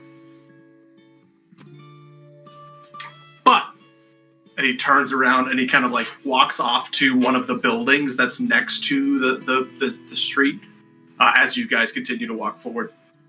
He says, I was requested to get a couple goodies for some of you. And he comes out and he has what would be a decent sized shield for Felix, but is basically like a half shield for Council. And he holds this shield up for Council and says, I was able to procure this for you. I know it's probably not what you're used to, but it's the best I've got. Who's calling me right now? Go. It is better than nothing, Captain. I appreciate the contribution. You are very welcome. So what you have got is essentially an old dwarven shield, and from what you can see of it, or not dwarven, dwarn shield, and it is very like rusted because it's like a large like metal or wooden planks that have been cut into a shape, held together by a like metal bracket all the way around the outside. And that metal bracket is very rusted. very aged looking. And even like the leather strap that you would put it on your arm with, or that you would hold, is very aged. Oh, okay. Well, thankfully his expression is hidden. Yeah. And on top of that, it only gives you +1 to your AC instead of +2. Well, it's better than +0. He says, but I was able to find this, and he pulls out from behind his back another a crossbow, a light crossbow of sorts. Oh, cool. And holds it out for you. Says it looks like it's surely seen better times, but it'll do in a pinch. Is it a light crossbow? It is a light crossbow. Okay. Wow. And that will be great until we get onto a ship again. And then, right. So long equipment. There is a caveat. It is a rusted light crossbow. Okay. If you roll a 1 or a 20, it will break. Oh no! The 20, however, will get the critical shot off. Oh boy! But essentially, the cable or the string for this light crossbow is at the point where it could snap at any time. While most of this is made of wood, the metal parts on it as well, you can see are rather rusted. Okay. I have the one Felix gave me, which is just a regular light crossbow, but I will keep this. Just in case. Oh, and also, sorry, this is a +1 light crossbow. So it's a +1 to both damage and hit. Oh. But so same thing, if you roll a 1 or a 20, it'll break. Brittle, but good. Mm-hmm. Okay, thank you. And he hands that to you and says, the big area out west is just full of all this old junk. Had to look through a couple piles of this stuff and was able to come up with at least that for you. So sorry that I wasn't able to do any better.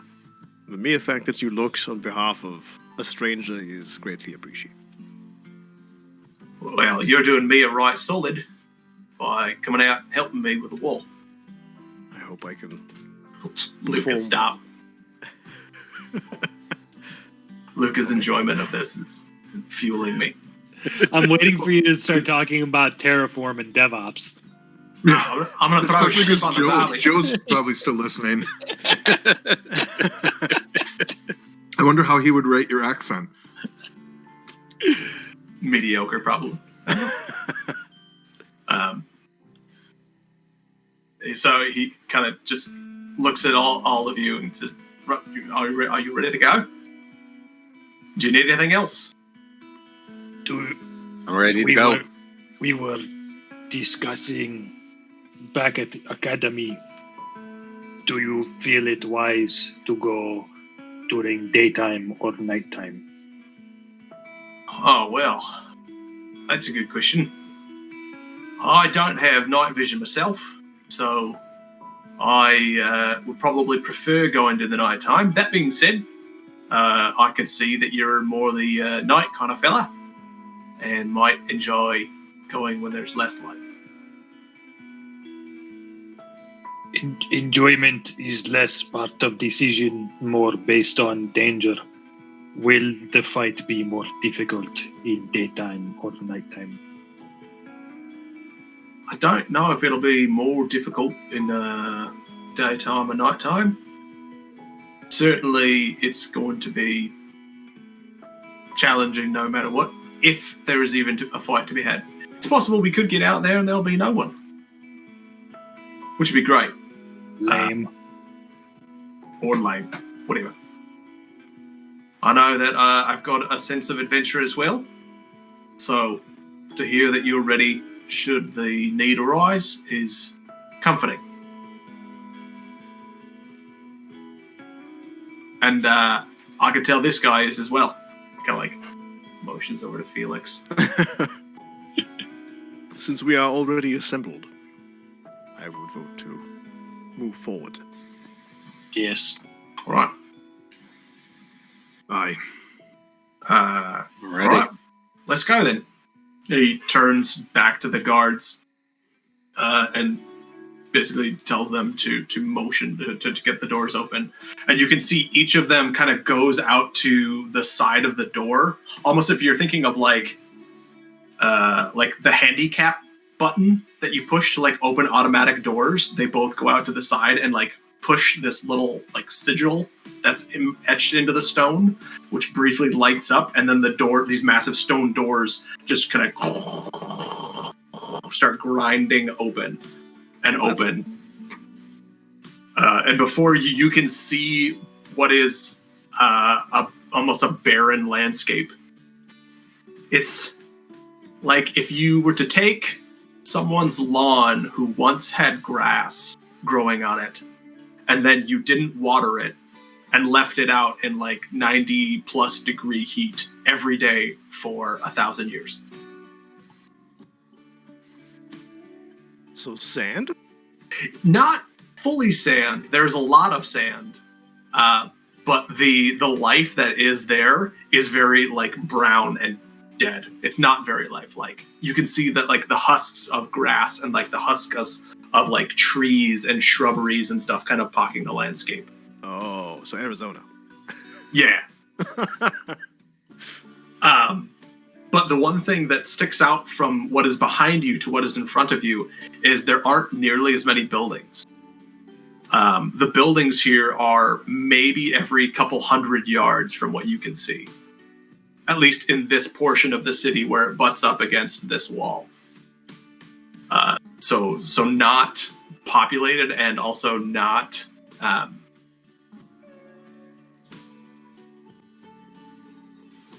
built out. I can't think of a word. There's no buildings here. As we're walking, Council's going to take in the sporadic placement of the buildings and the ground itself. Does it look like this used to be farmland? Like you have these farmhouses and they were maybe surrounded by fields? Why don't you make me either a nature check or a history check? Well, I think I get advantage on history checks. I'm proficient in survival. Could I assist somehow? Because I think Tizal would actually be wondering something similar. Yeah, if a number of you are wondering the same thing, yeah, you could. A council would kind of mumble it as we were going. I rolled a 16, and my history is 4, so 20. Dirty 20? Yeah. Tizal, what you get? What am I rolling? Same thing, either like a... you probably wouldn't do a history. You might do a nature check. Nature? Okay, 3. What would you have gotten if you rolled history? 3. Great. It's all seen ground before. I know what that is. That's grass. I know ground. That used to be grass. I eat worms out of there. It doesn't look like it. Okay. There are occasional like segments of fences that are set up along this like one roadway that you can see. Mm-hmm. But there's not like any of the tilling of dirt. Like it looks purely like it was at one point just miles and miles of like field, like grass field that no one built on top of. Okay. And there's no ruins or anything? It doesn't look like there were buildings here? I mean, there are the occasional buildings, but that's it. There's not like there's not between the buildings. You don't see like more broken down buildings in between them. Right. Okay. No, it's just like there was a house that was built here, and then there was somebody who built a quarter mile down the road, and that's it. Interesting. They just didn't want to be neighbors. Tizal's probably gonna fly and like perch on top of each building they kind of start getting up to get a better like view ahead to see if he can maybe get a vantage point on maybe what's upcoming to see if like there is an attack currently. So he's just going to be constantly doing that as they get closer to where they need to go. Sure. The second you take off, the captain is just like, oh, very startled, and then remembers what you are, sees you fly out onto the top of one of these buildings, and immediately calms back down. He is kind of talking about this portion of the city as he's walking, and talking loud enough that you could probably hear as well. Tizal on top of the building. Really just talking about the great effort that they've gone through to get it to this point, or get the wall to where it is now. He talks about how they've had Dwarn come in and help occasionally because they have more of a connection with the earth and can actually help to move earth quicker than like humans can carry big rocks and pile them up into a wall. But that's not every day that a Dwarn can come along and help them with that. And he basically says every day that there's some amount of workers that come out here and just take whatever materials they can find out here and build more wall. I'd like to send my pseudo-dragon familiar to fly around with Tizal. Okay. Yeah, nothing special, but just wandering around with him. Okay. Same Has he thing. seen it before? Oh. You would have seen it in the room if you were there. Okay, I think I would have been. I don't think I would have left at that point. So, yeah, Do same. we see Oh, go Revan ahead. summon it? Or has it been with him the whole time? So Good I question. have to have... I didn't necessarily call this out, but it has to have been summoned ahead of time. It takes time. It's a ritual. Yeah. So he's just got it with him now as like his pet. Okay. I think I'm going to go with Azrael for the name. Okay. Cool. Yeah, I would fly with Azrael. All right. So there is a little pseudo dragon that is kind of flying along with Tizal from building to building. And same thing, when you summon this thing and send it off into the sky, immediately Captain Verneth is taken back and like kind of on edge. And then he sees what it is. And it immediately like, what on earth is that thing? Where did it come from? Is that with you guys? It is. It be a friend of mine. It seems to have appeared overnight, Captain Revan. Newfound abilities. I didn't take you for the magical sword. It seems we're all full of surprises. All right. Note to self. Kill Revan Yeah, later. he nods towards console. Tizal is 100% teaching that thing sick tricks, by the way. He's doing barrel Awesome. rolls, he's doing flips, and he's like motioning to it to like repeat after him.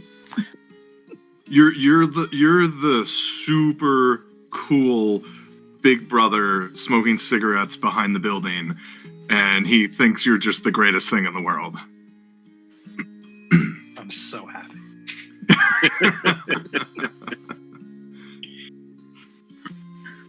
All right.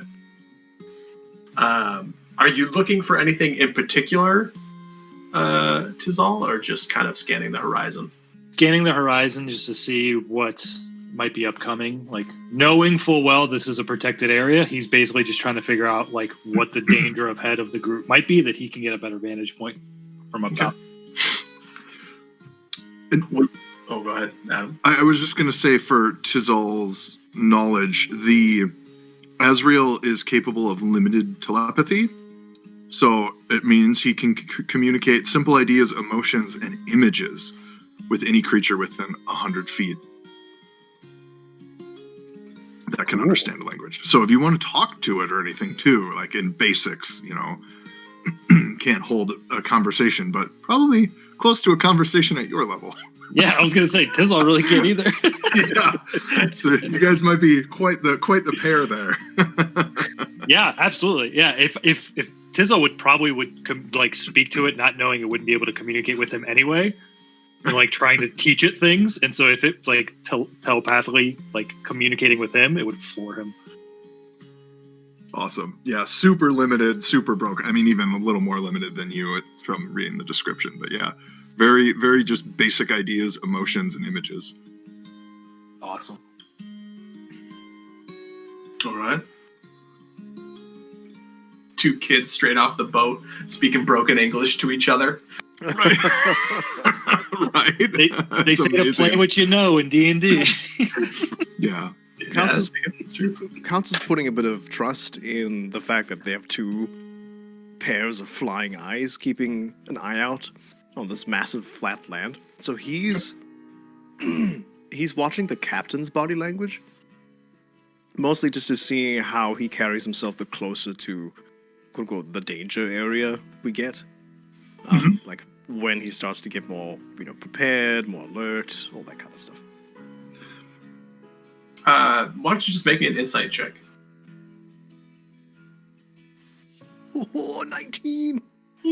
Why couldn't I roll that for my HP? A 19 for your HP. Yes, please. 20 for your HP. 23. 23. Yeah. As you begin to get closer, he does tense up a little bit more. You can just see like his movements or his like head patterns are more calculated. He's still not super worried yet. Okay.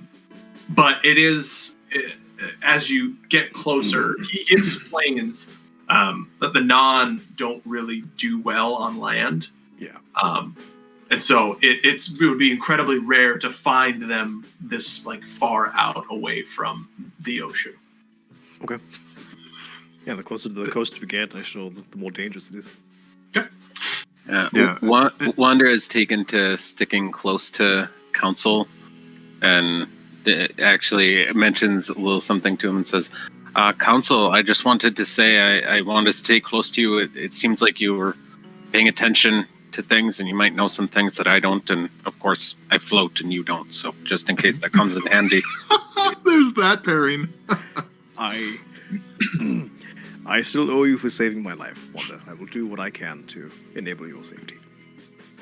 Thanks. Just like the best buddy cop movies. Good cop, bad cop.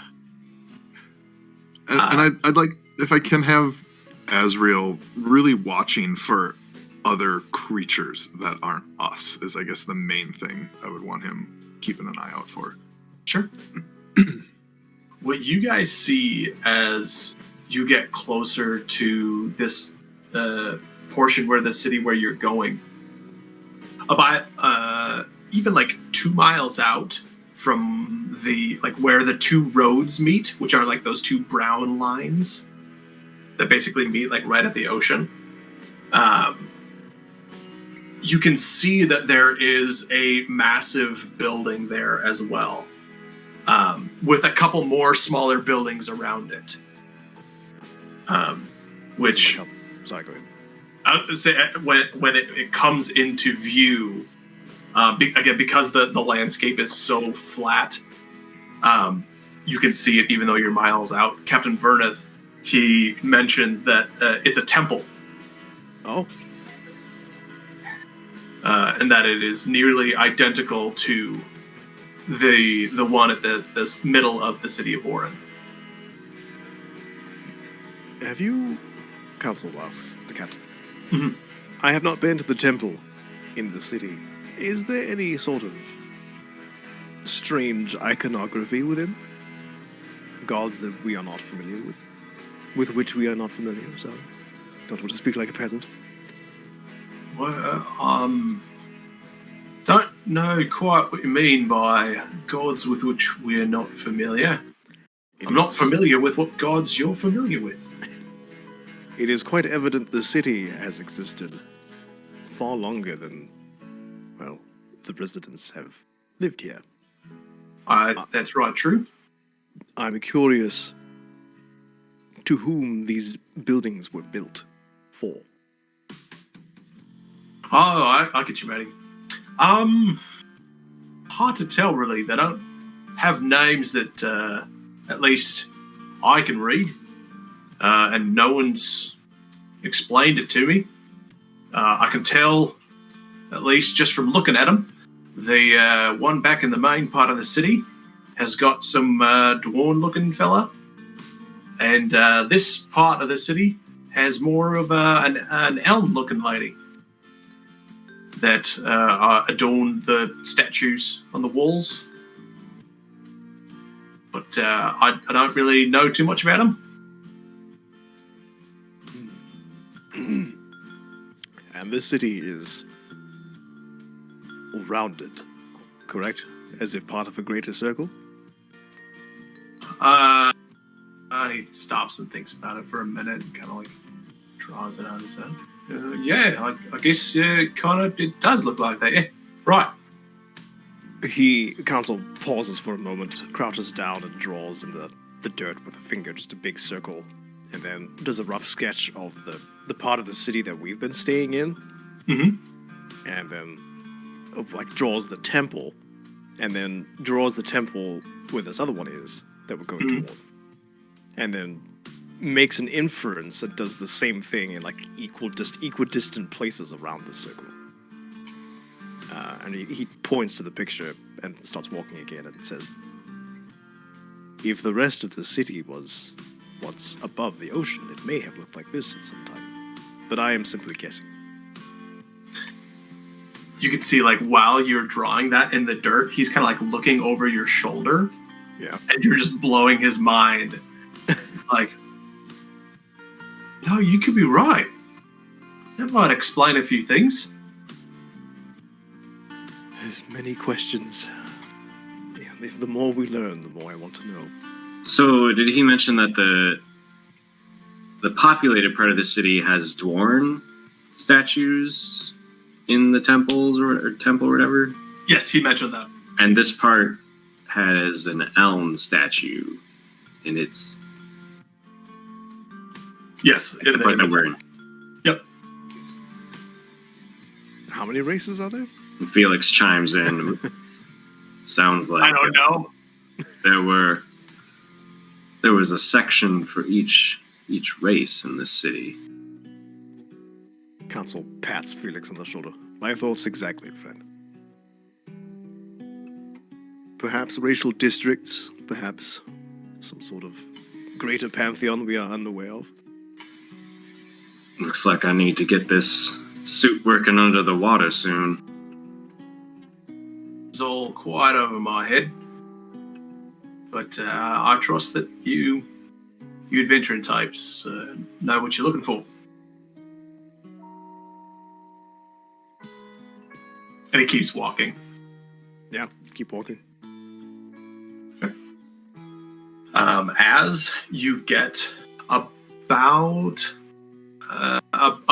we'll say a half mile out from where this big temple is, you can either start making your way. You can see that there's kind of a worn path just where people have walked off of this main pathway, which this entire time that you've been walking on it, you can see that at one point in time it may have been cobblestone or something like that, but it's never been taken care of.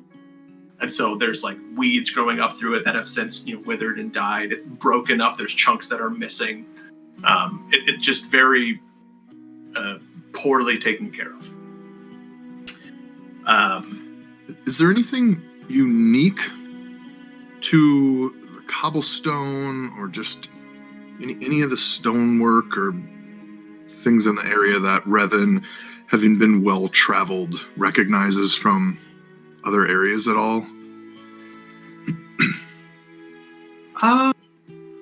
Why don't you just make me an intelligence check? Straight intelligence. Well, I rolled a natural 1. I rolled a 1. Unfortunately, yeah, it's not something that you're familiar with. All right. Shoot. Sorry. Getting that one out of the way. That's good. Yeah. Well, last time you guys were rolling so friggin' high. As you get closer, except for your death save at the very beginning of the game, in which case it was like 2, 3, 4, 5. You can see that there is this pathway that branches off, and Captain stops and he says, "All right, well, this is the way to where we're going to be spending the afternoon, because you guys have been walking for a couple hours now." He says, "Or if you like, because it sounded like there was some level of interest, you could go into the city or to the main portion of what I guess could be a city and see the couple of buildings that are there, including the temple. We've got, again, most of the afternoon left. I'm fine with it. I won't tell the old magister that we slacked off a bit, if you don't." I do not wish to shirk our responsibilities. Tezal would say from up high, "Let's go take care of business. Get collar off." Aye, let's take the path of least resistance in this one to getting them collars off of you. Well, it appears I've been outvoted, but I would have loved to have seen the temple. It is my personal desire to see the temple above all else, but I have a duty to perform, unfortunately. After being out here, I'm pretty confident we can come here on our own time. Aye. Would we be allowed to leave the city of our own will, Captain? If it were to be returning here, of course. Oh, absolutely. After you get these things off, yeah, you can go wherever you want. We may have to return. I will say, once you come back out here, of course, no one's going to be coming back for your body, though, because you're not going to have any property on you that they care about. So travel at your own risk. Understandable. I appreciate your honesty. Just looking out. Right. And he begins walking down the worn pathway towards where the wall is currently gotten to. You make your way. It's again like maybe another half mile. You kind of thinking about a triangle math distance from where you are. We're just going to say that every campaign, and I'm fine with it. You're about a half mile away. As you get closer, you can see that there are 2 buildings that are closer to like where the ocean shore is kind of coming up. And you can see that there is this kind of same cobbled together wall that you saw in the other portion of the city. And there are no workers here right now. But you can see that there is this section of wall, ocean, and these 2 kind of buildings next to this little worn path. At which point, Captain stops and he says, "Well, it looks like yesterday they were able to make pretty good progress." Right.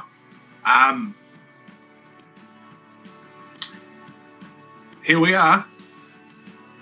And what exactly is our duty again? Well, you see, and he goes and kind of like he puts down the bag that he was carrying, and he like puts down his, because he actually has kind of a similar looking crossbow to the one that he gave you, Council, and he puts it down next to this well, and he leans over and says, "Well, our job here is to both build the wall if we can, or it's to fight off any baddies if there are any here, which I don't see any. So looks like it's time to start building." Very well. And he goes over to one of these crates that's next to the wall. He says, "Now for some materials." He pops open the crate lid, and he pulls out, and in his hand you can see a little red chunk of alchemite. And he just winds up and chucks it about 100 yards off. Well, not 100 yards. That's a really long. Maybe like 30 yards, we'll say. 100 feet. He throws it off, and there's just this explosion, and then there's a bunch of debris. He says, all right, let's go start building a wall. Goodness, we didn't stop at the temple.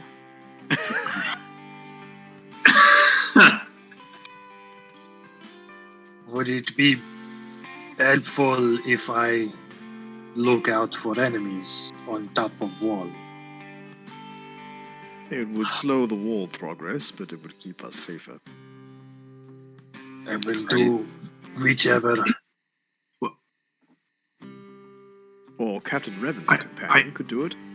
I can send Azrael into the sky to be our eyes, ears, and noses. We could use your wing. We could use your wings to help us. Tizal looking visibly annoyed that he has to do manual labor. He's like, Okay, Azrael can perform duty.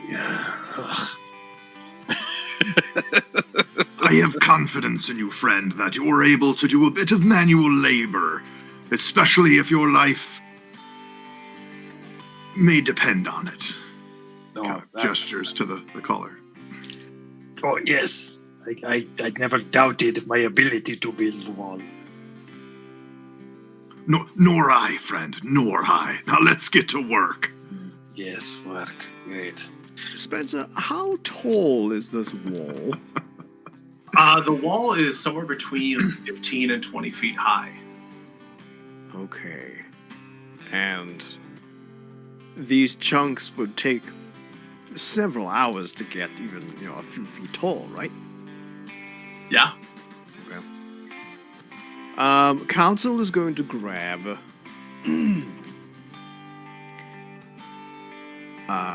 another piece of alchemite, if no one stops him, and observe it, and then toss it to create some more debris. Do I need to do anything, or does that just happen? Where are you tossing it? Just somewhere away from people and out in the open where I can make some more rocks and stuff. Okay. Since the Captain Ferneth has already gone and started to pick up some pieces of debris to bring back over the wall, he doesn't see you doing this, so he doesn't stop you. Okay.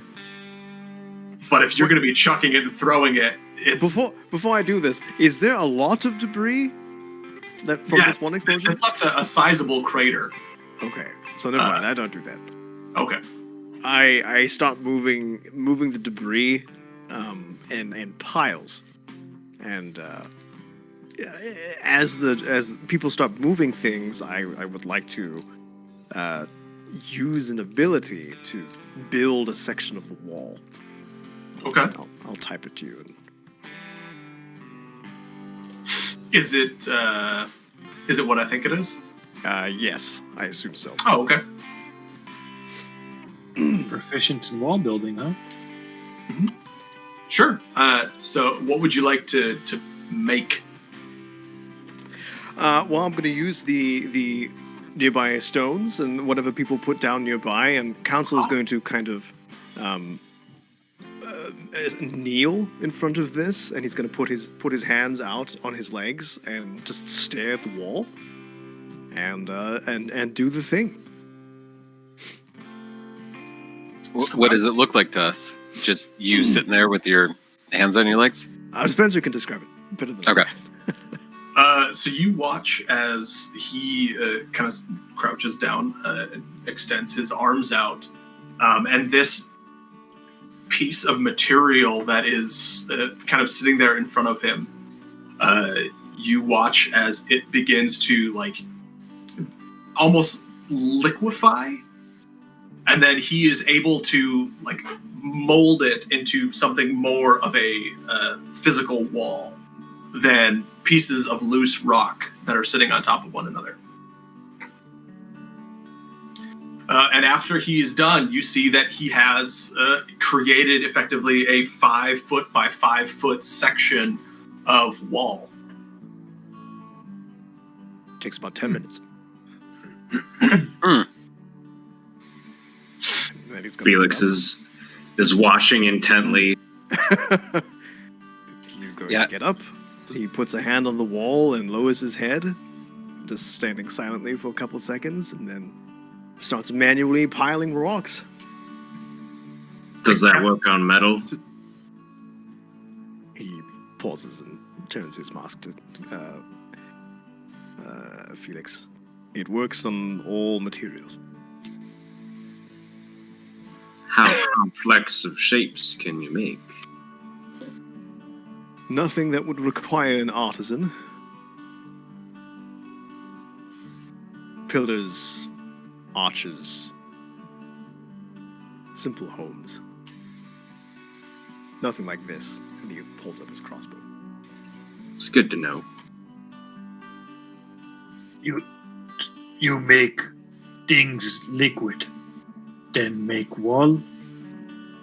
I persuade them into a new shape.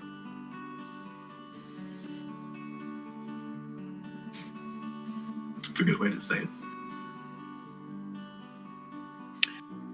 Wander is fascinated by this whole process and definitely paying very close attention, but also having a blast finding the biggest pieces of rocks he can find and just hoisting them and carrying them over to the wall.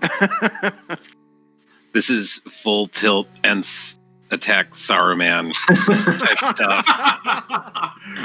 Release the river.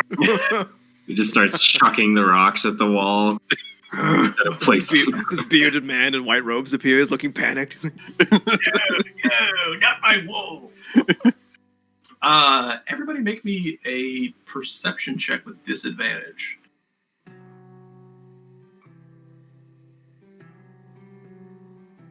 Including Ezreal? Depends. Would Azrael be distracted by this figure turning these materials into a wall? No, he wouldn't care. No, can just make a perception check with just normal then. 11. Where the devil is my character sheet? 4. 16. Perception with disadvantage. Well, I rolled an 8 and an 11, so 12. You got a 16 with disadvantage? 16. Okay. And Azrael? And 19. 19. Yep. So you are Ezreal actually gets advantage on perception checks. nice. You get pinged first by Azrael that there is some movement along the top of the wall. To the group, it's in a little bit quieted voice. It seems there may be movement along the top of the wall. Azrael spotted something.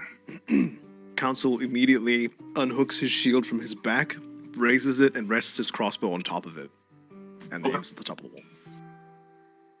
Okay. How high is the wall, did you say? I'm sorry, I know you already said it, but I forgot. At this portion, it's about 15 feet high. Okay, so not super high. Okay. Is Azrael on top of the wall? He's flying up above our heads. He's flying above our heads? Huh? He's like flying above? Like circling us, or like fixed on top of the wall?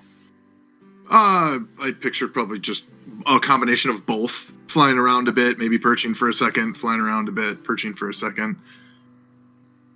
Okay. Tizal's gonna shoot straight up to go see what's going on. Mm-hmm. Okay. Wander takes a cue from Council and casts Shillelagh on his arm. Okay. Yeah, Felix just gets ready. Okay. Fierced. Captain Verneth drops the bowlers after he sees everyone else doing stuff and is just like, what's going on? Movement has been reported on top of the wall. All right. And he puts down the 2 rocks and he starts heading over towards the well to pick up his crossbow that he had put down. Why don't everybody roll me initiative? I was just gonna say, are we expecting anyone, Captain? Are we all No, you guys are going to build a wall the whole time. It really is a Minecraft server.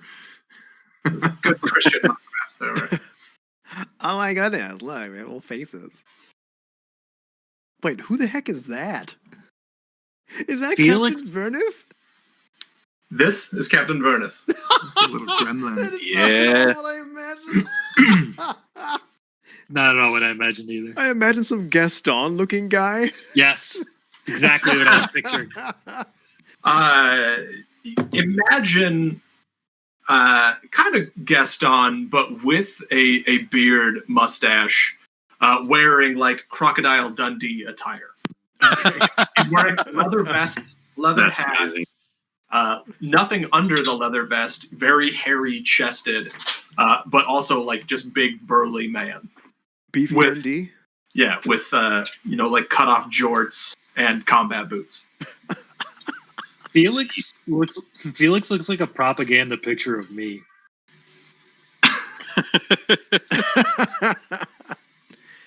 Did you make this in Dungeon Painter? I did. Oh, look at you. Fancy tools. Cool. All right. Nice job with the texture. The ground looks good. So actually, Dungeon Painter 2 just came out. Oh, cool. It's in beta. Beta. Is that music doing anything? I hear nothing. I hear Goes rumbling. I hear it, yeah. Oh, there we go. Do, That's very do, calm. do, do, do. Okay, there we go. Crystal, you can tell me if it's loud or not. I have the stream up too. You can't hear it?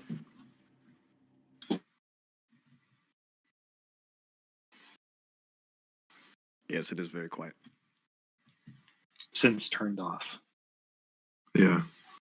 The do stopped. Baby shark. Doo-doo. No! Oh, you should have Heresy. that for one of our battles. No. I'm calling it. I've always No. wanted to shoot Baby Shark in the head, so yeah, it's a good idea. I'm sure you just hear the muffled song from the ocean get closer and closer as it starts to come out. You can only play Baby Shark if we're literally fighting the street sharks. Jaws. Or maybe the next Kraken battle. And you get Vin Would be Diesel fitting. on to play one of the street sharks. Spencer die? Where's Spencer? Oh, he froze up. I just thought he was being very still. He was concentrating really hard. Cold in his basement. It's that gigabit internet can't handle it, huh? He's moving so fast that he's frozen for all of us who are. He going- already finished the campaign Rip. for the session. It's funny because the stream's still going. Yep. Is he frozen on his stream? No, the stream just ended for me. Oh, you mean the Twitch stream? Yeah, the Twitch stream. No, we're still going. Yeah, Twitch stream is still going. I just wasn't there. Welcome back. Welcome back, Spencer. We're happy to have you here with us this evening. Fuck. Thanks, guys. Roll for initiative. I'm DM. Oh, okay, cool. Let me. Oh my goodness. Get things back to where I need them to be, and I apologize for that. Whatever happened. How dare you? It's not my fault. Neat. I will be right back. Maybe 30 seconds. That's what you say when the That's Millennium so Falcon won't go into light speed. Say, It's not my fault. I'll be back. It's not Or my fault. Oh.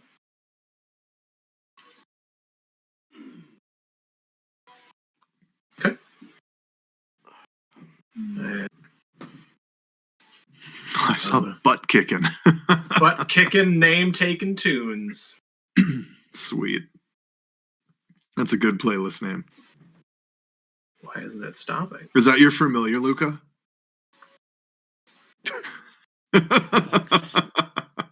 I cast Italian Baby.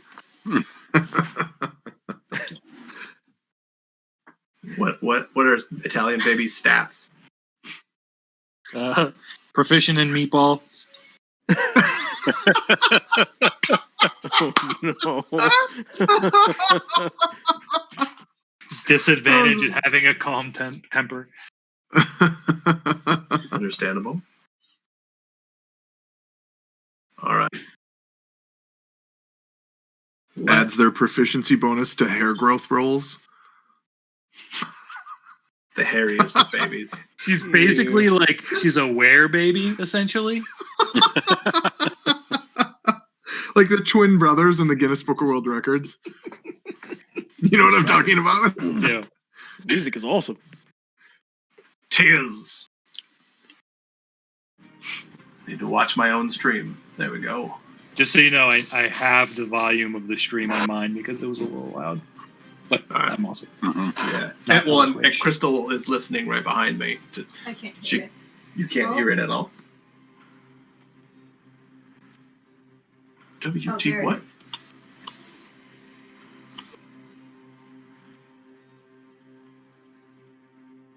Yep, I can hear it in the stream.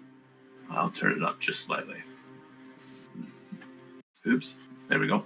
Okay. Gimme. Let's go. Captain Verneth gets 15. Felix. 23. Oh, Wow. shut up. Rolled a 19. Wow. Captain Revan. You have 24. 20 decks? Or I 18 rolled a decks? 20. 18. And Azrael has an 11. Does he roll separately from you? Yeah.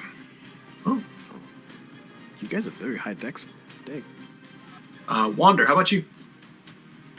4. That's a natural 1 plus 3. There we go. There's my sandbag. Mm-hmm. Tizal? 17. 17, dang. A bunch. And Council? 14. 14. All right, and some other things. Get that number. Really? Okay. Sure. So you guys are not over here, and he is not there. He's flying around. He is going for his stuff that is sitting on the well here. Where are you guys about situated? I imagine, Council, you're probably over here near the wall because you were just making stuff. Yeah, that's good. Mm-hmm. Felix is nearby Council. Okay. Yeah, giving those guys a hand to build. Okay. Yeah, where is the rubble? The rubble is off screen. It would be like down here. Okay. Yeah. To the south. Sorry, I was motioning on my screen and I realized you can't see that now. So you're probably down here more. Mm-hmm. Yeah. Okay. He might be here, like running to get his stuff. Captain Reichert, where are you? You mean Revan? Revan. Yeah. Oh my gosh. Air Yeah, time. Helping those guys build, so hanging out near them. Adam, where are you, Even Adam? You're next to him? Okay. Uh-huh. And Tizzle. You said you're up flying. I said I took off going up as soon as Azrael alerted us that something was Okay. happening. Okay. So I would say I was heading toward the top of the wall. Okay. A couple other details I didn't call out previously. So you do see these little, like, D-Day looking things. That's basically what they are. Is they're like little battlements to, like, hide behind, just in case. Spencer, just to give you a quick heads up with the familiar. So it rolls its own initiative and takes its own actions, but it cannot attack. However, because of the Pact Boon, I can give my attack on my turn to it. Okay. And it can do a touch spell Yep. through me. Okay. But otherwise, yeah, that's it. So it moves, and I mean, my attack is significantly stronger, but I can give it my attack instead. So just so you Okay. know how it works. What to expect. Apparently, those barricades are called hedgehogs. Check hedgehogs. Today I learned. Oh, the like World War One The style crisscross D-Day Yeah. barricade. kept people from storming the beaches Oh, Spencer froze again. with vehicles. Spencer, you dead? Rip. Hmm. Technical difficulties.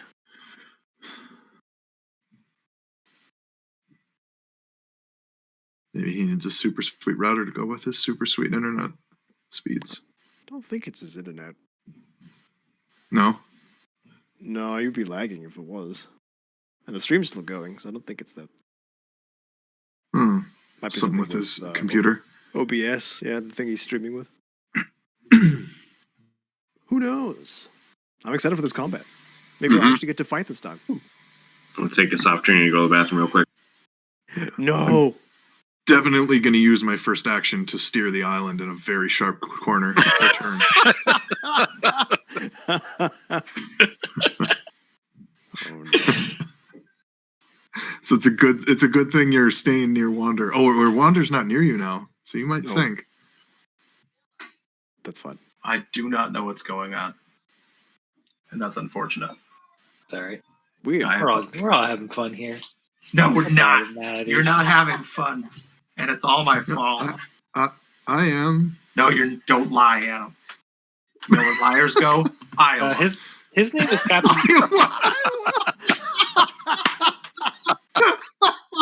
That was amazing. I don't know that I've ever heard that before. Now you have, you liar. Iowa is basically the West. Wait, isn't Brittany from Iowa? Yeah, she is. Hi, Brittany. Sorry to So- insult your native land. You know why all the trees on the Minnesota-Iowa border they lean south just a little bit? Because Iowa sucks. Hey. Is there anything in Iowa? Colleges and farms. Does it actually exist? Can we confirm it exists? Are those Okay. colleges teaching people how to farm, or are they like separate? As far as I know, they're teaching people how to drink. You're talking about Iowa, right? Hmm. It could. Oh wait. Never mind. Oh, I was gonna make a great reference. I don't want to be spoilery. What is that? WandaVision reference or? Oh, I have no idea what you're talking about, Barnabas.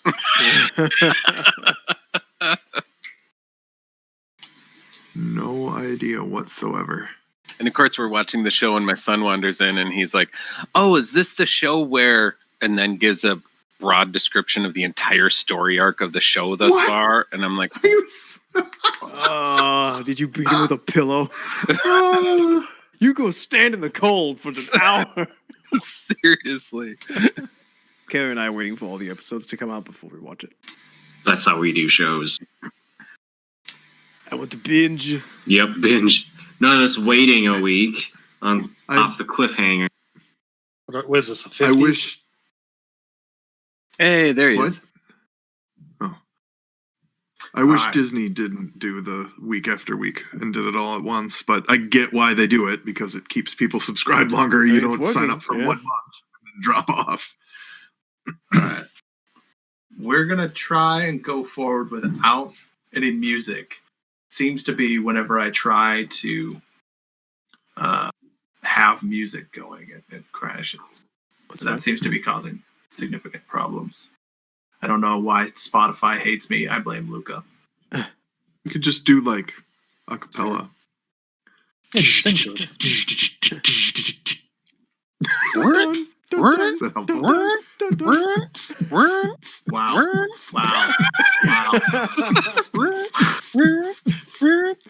That wasn't half bad.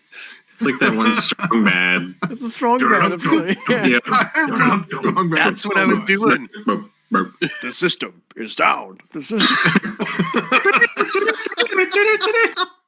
I forgot about that one. I haven't seen that forever. Now we just need someone at the light switch. Yep. That Turn the lights on, lights off. Everyone in the stream is like collectively like exodusing. This is the worst club they've ever been to. Oh man, strong band. Wow. I've thought about that in a long time. Parsnips aplenty.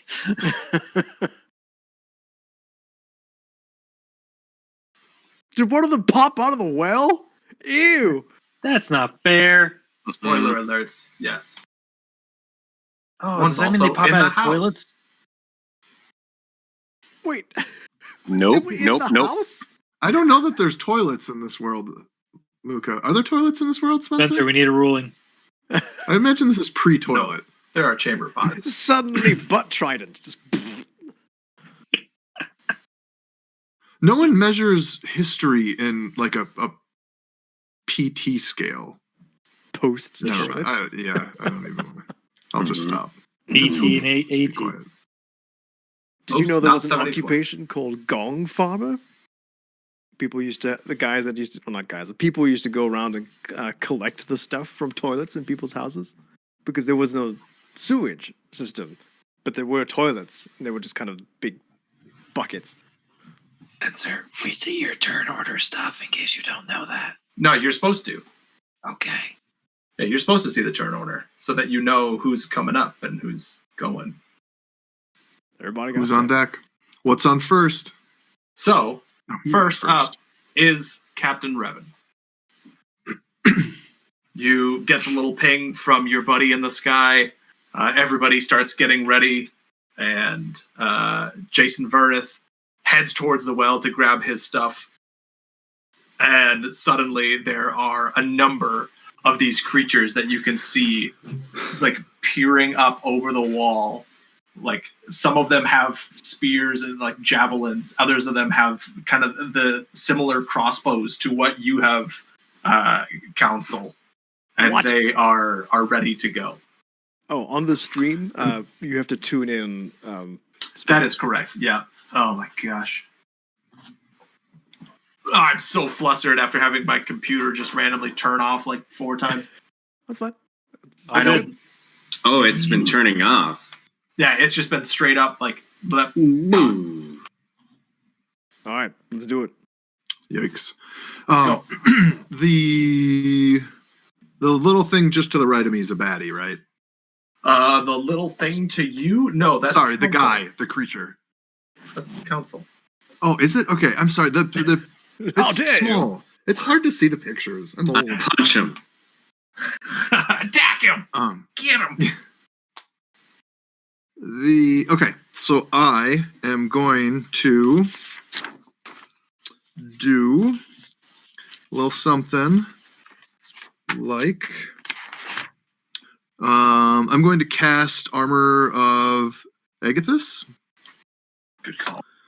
and give myself some extra HP. Okay. Then I will move No. to the left. Oh, okay. 30. How far does 30 feet get me? 5. 30 feet? Right over by Verneth, it looks like. 30 feet would get you here. Yeah, okay, so I'll move to there. Okay. And 5, 10, 15, 20, 25. And then I'm going to... Is everybody on the wall in full view of me? Or No. are they obscured at all? No, most of them, you can like barely see the tops of them. They've got considered 3/4 cover. So they're like scaling the wall right now? They're like peering over the top of the wall. Most of their body is hidden below the wall. You basically have to get a headshot to hit them. I will, I'm going to end my turn. Okay. I don't have a whole lot of bonus actions, so. Oh. No, okay, I'll end my turn. Never mind. That's good. All right, Felix. As a bonus action, I will cast Expeditious Retreat. Which, Run away! yeah, it's funny that the spell is named that because it's also very good for running at things as well. Right. True. Oh. Expeditious movement. Yeah. Expeditious Which when he casts that, it's like his his armor starts like you hear it just winding up like a loud hum. Ooh. Charging as your motto cannon. Yeah. And then he just takes off at the guy to his left. 5, So- 10, 15, 20, 25, 30? Or 25? I get 50 because I can just take the dash that's right. action because of expeditious retreat. So he is up in a window. Oh, that's a build. This is Okay. this is a building here. Well, I thought the lit part of the roof was just the building, and that this was just the shadow. Yeah, my bad. Okay. So actually, sorry. This guy in front of you, he is on the first floor of the building. This guy in the back, he is on the second floor of the building. None of you see him right now. Okay. You don't see him. Is he right up against the window? You could probably see the top of his head. So if you wanted to run up and try to punch him through the window, you can. Can I punch him through the window? Yeah, go for it. All right. Yeah, I'll cast Booming Blade on my fist because I can do that. Okay. And I'm just gonna punch him. And when I wind up, the gauntlet kind of cackles with electricity. Cackles with electricity. Cackles. Wrong Can word. you Crackles. cast Booming Blade and attack in the same turn? Booming Blade. When you cast it, you attack. Oh, got it. It's a weird spell, but Got it. Yeah. Yep, I got it. Because you cast it. Yes, you brandish the weapon used in the spell's casting and make a melee attack with it. So Gotcha. Okay. it's kind of weird, but yeah. Yep. So that's gonna be. Oh shoot! What do I? 14. 14 does hit. Oh man, this is a 1d8. Oh, it's 7. I had. So that's 12. 12 damage? Thunder damage? Jeez. At level 3. Boom. Sorry, there's some other things. 12 thunder damage. No, I don't add my whatever to it. So it's only 7. It's only 7 damage? Yeah. Okay. Sorry, first time using this. That's fine.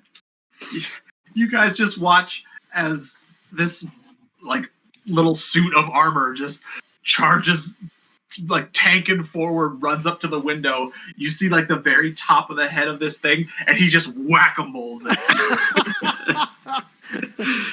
So now if he moves, he'll take 1d8 damage, and if he attacks anything besides me, he gets disadvantage.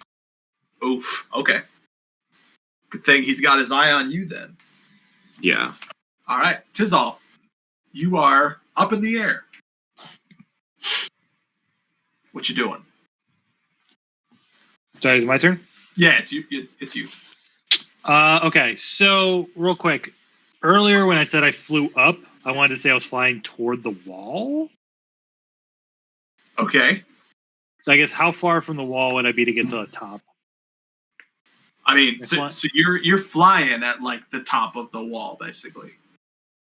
I mean, But, that's height distance? level. I meant wanting to land on top of the wall. That's what I was trying to do earlier. To try to get ahead of anything I was trying to scale it. You probably could have gotten there. Okay. You want to get here? Yeah, Here? I want to get on top of the wall and basically fight whatever's coming over the wall. Okay. So as you're getting closer to the wall, you see there are 3 figures that are climbing up the back side of it. There are 2 smaller ones, and there is 1 larger one. How far are they within melee range? Oh, and these guys are actually large. I forgot that. Oh, dang. They are. Yes, they're in melee range. Yeah, I would. Well, so depending which one you want to go for, yeah. The big one. Okay, yes. You could land in front of the big one. Okay. And I will Attack. Okay. You watch Birdman fly over on top of the wall, land, and start trying to also whack-a-mole things.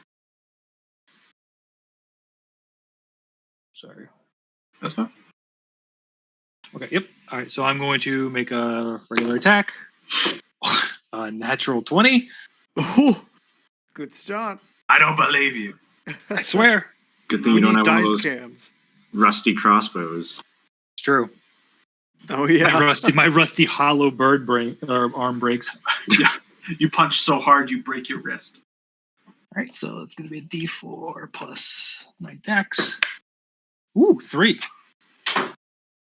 So dice 6. rolls doubled. 6 Yep. plus 5, 11 damage. So 11 damage. And as a Okay. bonus action, I'm going to cast Flurry of Blows, spending 1 key point. Okay. Go for it. And I get to attack 2 more times. Oh my god. 18 plus. Yeah, you hit. Yeah, I hit. 18 plus 7. That's going to be another.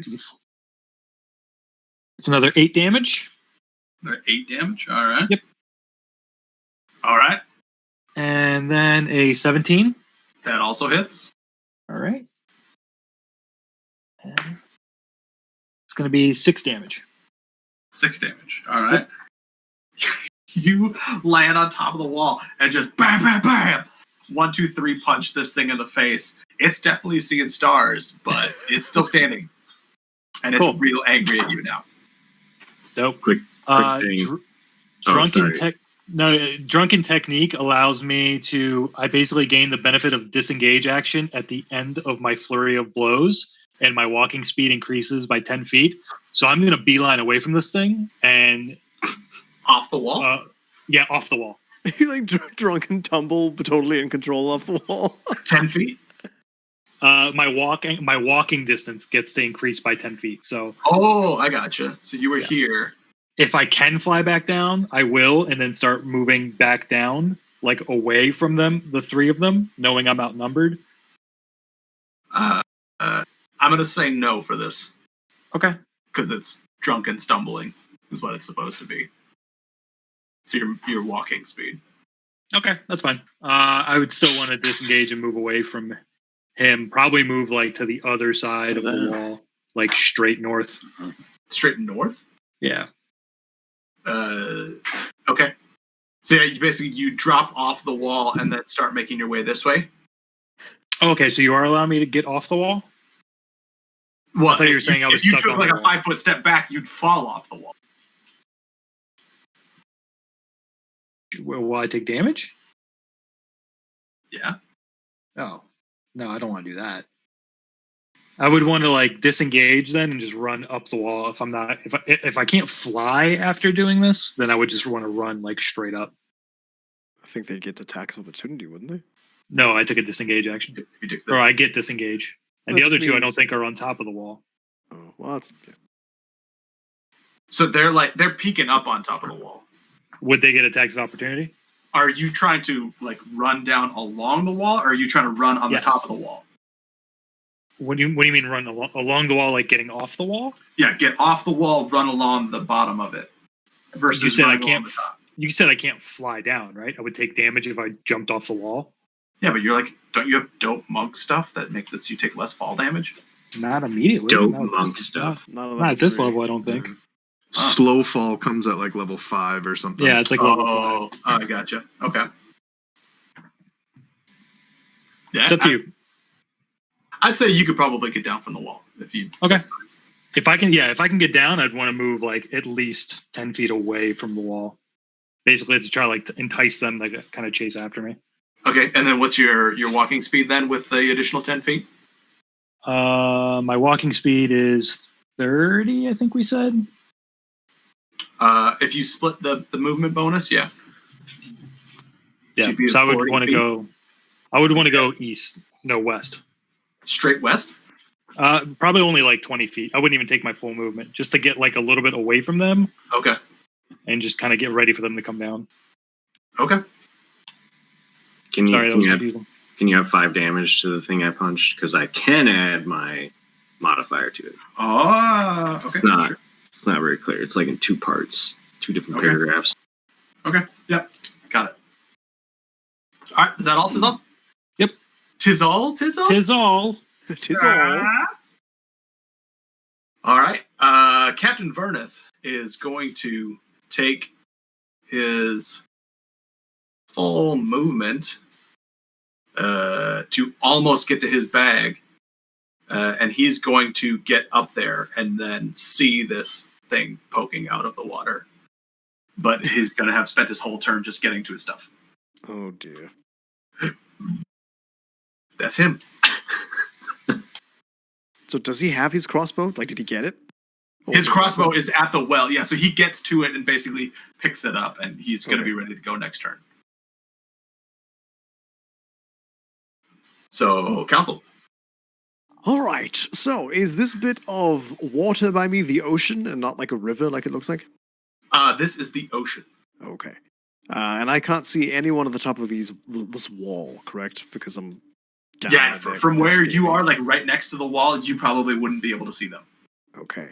And the guy in the ocean, can I see him? You could see that like the top half of him is out in the water. Does he have cover? I would give him half cover. Okay. Do I have a clear sight of anything? You could probably see the guy. Well, I mean, you could see the guy that Felix is beating up in that window. I can't see You wouldn't have full shot of him. Okay. And you said some of them have crossbows? Yes. Do I know which ones? Do you want to make a perception check real quick? I would love to, if it helps.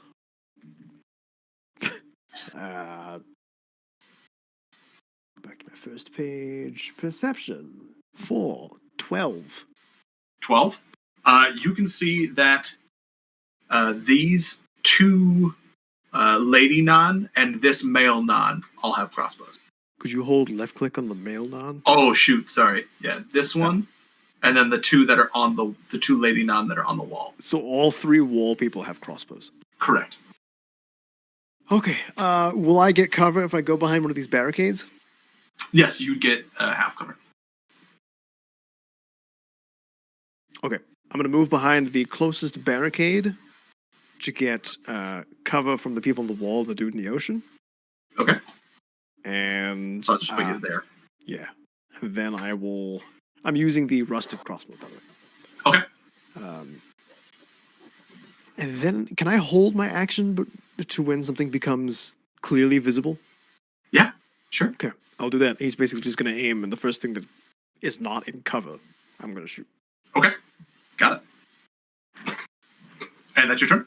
Yep, that's my turn. Okie dokie. Yeah, we may have to protect the captain. Then you said that Azrael does not get actions of its own. You can give it actions, but it does not have any of its own. He has actions he can't attack. Okay. I have to give my attack to him. But Got he it. does have, can take, You can move. standard actions. Does he just take the dodge action if you don't give him any instructions? So he acts on his own accord if I don't feed him instructions. So, I mean, I imagine for the time being, he's going to hover safely out of range. What is he and just considering kinda- out of range? Or not hover, but fly. Definitely flying.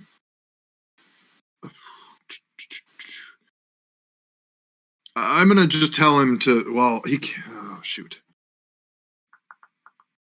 Just fly up north on the map a bit. Kind of move out of harm's way.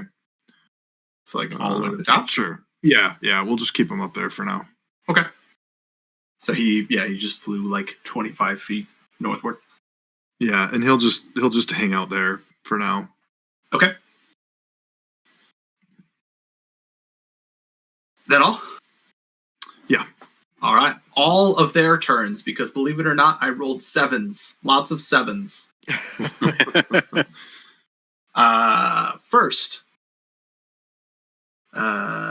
this male non is going to look out and see the captain, and he is going to throw his harpoon at him. Oh no. Revan or Some quest protect the captain. It's a 22 to hit, so he definitely hits.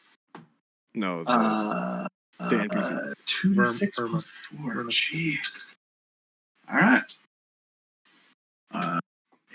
That's Captain Revan dies. There's going to be a lot of rubble to build the wall with. bright side. There's silver lining. All right. purple. It must be seen on a strength contest. And it'll be pre-painted red, so it'll look pretty. So that's okay. Okay.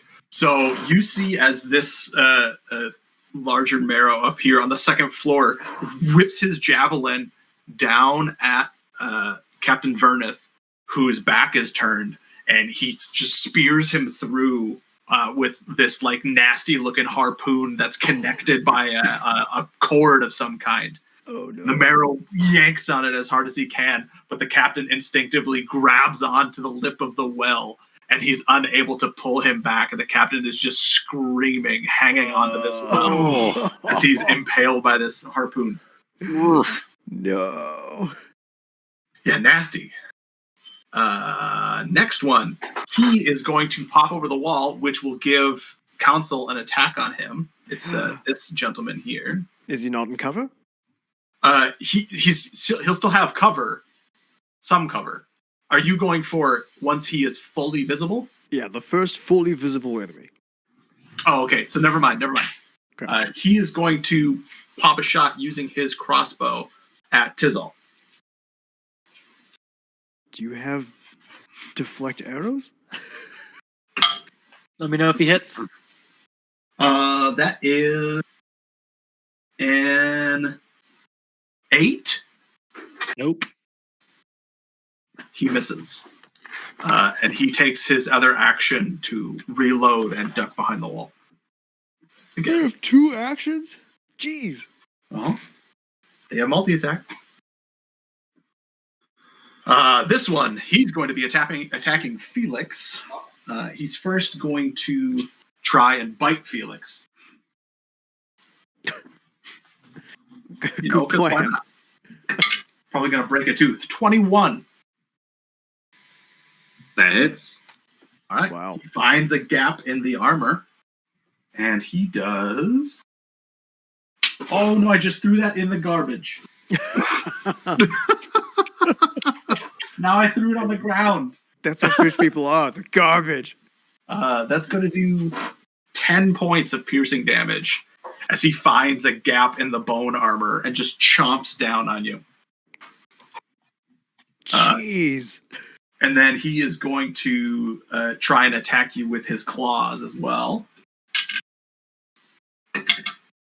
And that is a 22 to hit. That also hits. That one misses. And that is going to be 8 piercing damage. 8 slashing damage.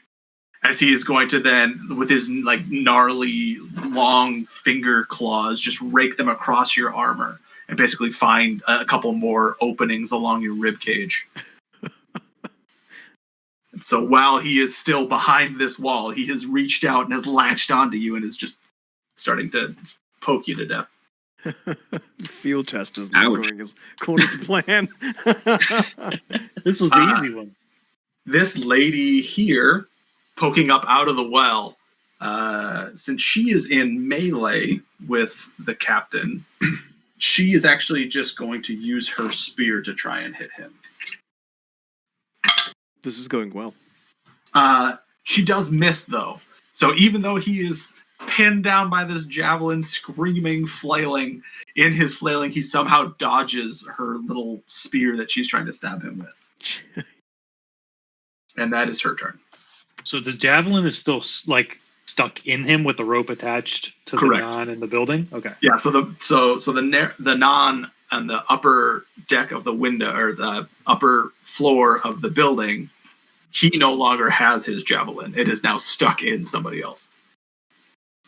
The one in the ocean, he is going to 10, 15. You probably have clear sight of him now, Council. Ooh, shoot in the face. 18. 18. That hits. Woo. And I've got my new janky crossbow. Janky +1. Janky +1. 6 +1 is 7 +5 is 12. 12 damage? 12 damage. Dang. Wow. Dang, yo. For a poopy crossbow. Right. That's pretty Sorry. good. You, as he kind of slithers up out of the ocean, you get a good shot of his full torso, and you pop a bolt off and just sink it right into him. Lets out a gurgly scream. I reload and duck down. That's not part of the action that you held. Oh. So when you hold an attack action, you get to attack. Right, but it doesn't take a full attack action to reload. It just means you can only attack once per round. Yeah. Right. Yep. So then he is going to, instead of continuing to move towards you, he is going to go back out, because he didn't like that one bit. And he's going to throw his harpoon at you. No! And you have got half Council cover. loves being in the water. This should go well. So that gives you a +2 to your AC, keep in mind. Okay. Oh, gosh. A 13. Nope. He misses. And so he throws out his harpoon, he misses, and he just immediately reels it back in. And upon doing that, he gets frustrated. He's going to continue his shuffle, and then he'll step up. So he basically swam up, and then slithered a little bit to get up to you, and he's going to attack him. He's going to try and bite you. Oh, okay. That, however, is going to be a dirty 20. Oh, yeah, that's... Okay. So you don't benefit from the cover when it's in melee. Yeah. That is 10 piercing damage My goodness. as he chomps down on you. He's not happy that you shot him. Not one bit. These two ladies on the wall, they are both going to take shots at Tizal with their crossbows. That's the first one's a 13 to hit. No. Okay. Next one's like a 7. No. So both of them shoot at you, and you can see as these bolts land next to you, they're like made out of coral and like barbed on the end. And they both like sink into the ground next to you. Do they seem... It's not my turn. Never mind. Wander. You are off screen. There you go. I am. You're big old 4. Yeah, I'm going to cast Moonbeam, Moonbeam. and I will target that towards the baddie going after Council. Okay. And so let's see, 5-foot radius, 40-foot high cylinder, dim light fills it. The creature starts its turn there, engulfed in ghostly flames. Constitution saving throw against 14. You said 5 foot. 5-foot radius. So basically, yeah. Oh, so actually it's 10 feet. Oops. Yeah. Yep. How do I select that? I Control don't. Z if you want to undo. I guess, yeah, could have done that. Sure. Zed. Control Z. All right, you cast Moonbeam on him. What happens? Constitution saving throw against 14, and then 2d10 radiant damage. Constitution saving throw against a 14. That's a 4. So he fails. Okay. Ooh, 16. Dang. 16 damage? Yep, 16 That's- radiant damage. It's a good, Oh my good roll. My goodness. That was a very good roll. 6 and a 10 on that one. 16. Wow. He did not like that one bit as this radiant energy funnels down from the sky on top of him. Not at all. Didn't like it. Excellent. Council Kinda weird applauds internally. You somehow summoned power of the moon during the daytime, but whatever. Like it's just coiling around the planet and then coming back around the top. The tides would be shifting. I've been saving it in my belly all day long. All right. Anything else you want to do? Move? That's it. I'll stay here. Okay. Back to the top. Revan. How is Verneth looking? Captain Verneth? He's doing okay. I mean, he's okay. obviously in a nasty situation, Right. but he's all right. He's got a harpoon through his torso. And that harpoon's attached to like a line, you said, right? Because it tried to pull him in, but he grabbed the well. Correct. Yes. Okay. And the two female non on the wall, are either in cover? Are they exposed? They are both back down behind the wall. They popped off shots at Tizal and then ducked back down. Okay. Why don't... Okay, the furthest north non on the wall. This one? Yes. Okay. I am going to point my flintlock pistol at her and fire an eldritch blast. What's that?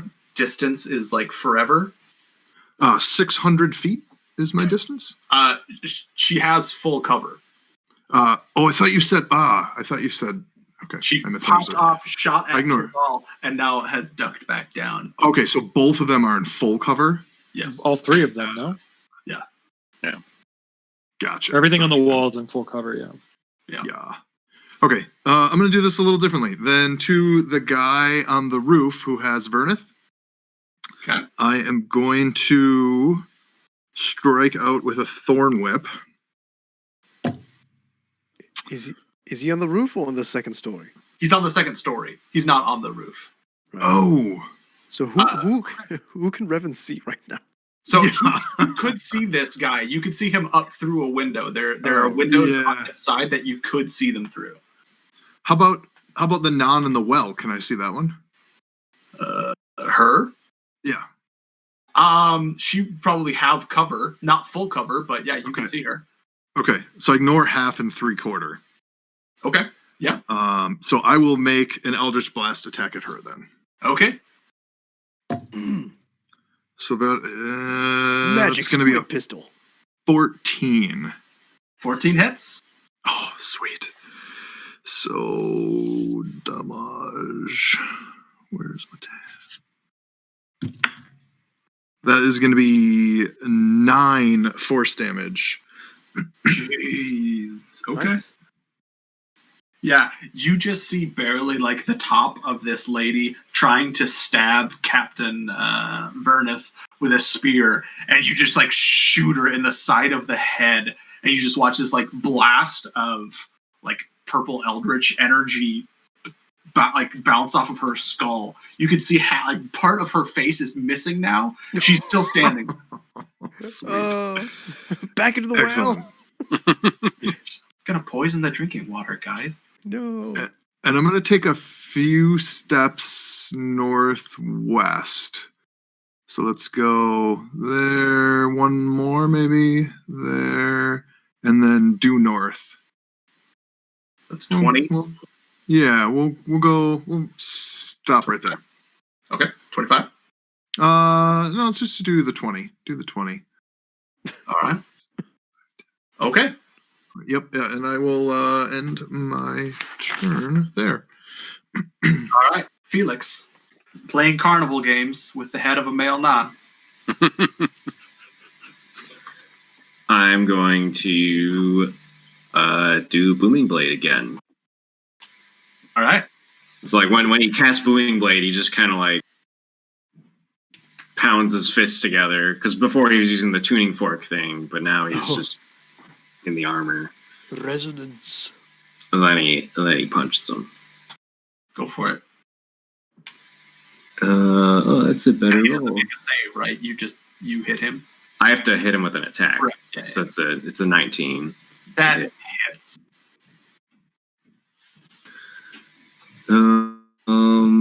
It's only 9 damage this time. 9 damage? Yep, and he has disadvantage on when he attacks things other than me, and if he moves, he takes 1d8 thunder damage.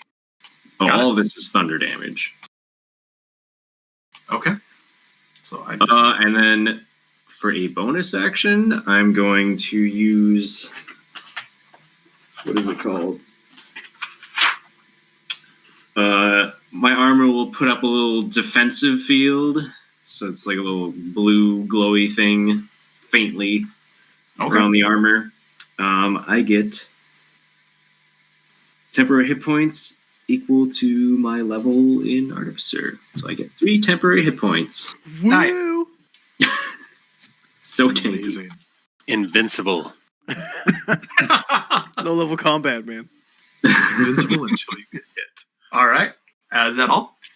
Yep. All right, Tizzle. I'm going to use one of my Aran abilities. Ooh. Of the Wind. Ritually cast Control Winds spell once per week. Okay. Isn't that ritually? It says ritually, but the casting time is 1 action. So Spencer, how do you... Ritual means that it takes... You take the time that it takes, and you times it by 10. Oh, so I would have to... So it would take you a full minute to cast it. Crap. Mm-hmm. I was worried Sorry. that would be the case. Apology not accepted. Like on a What? ship. It'd be awesome on a ship if we needed some wind. Mm-hmm. You could just sit down for 10 rounds. Bad idea. Combat It's classic Tizzle, stepping on a word. If you lay down, ranged attacks have disadvantage against you. If you're prone. That's absolutely terrible. I don't want to Tactical do stuff. A flying monk is best suited laying down. that. I'm going to go west then. I'm going to take my movement. Gonna fly? Can I fly? Yeah. I want to start attacking the. I want to see if I can get inside that second floor, if it's through window or however. I want to start attacking that one dude. That's cool, guys. Yeah. I'll handle everyone on the wall. Yep, you got it. So you take off, land inside here. You're basically like perched on the window, or like just inside the window, because he is actually like pressed up against this wall, looking out that way. You just land next to him, like prime shot for some kidney shots. Deal. I will attack. Go for it. Make him pee blood. Ooh, 10. That does not hit. Well, that's a bummer, huh? You do get the sense that you hit him, but just kind of tickles. Well, I'm definitely going to spend a key point to do a flurry of blows. Go for I it. can attack 2 more times. 18. 18 does hit. Sweet. Ugh. That's going to be 8 damage. 8 damage. Mm-hmm. Alrighty.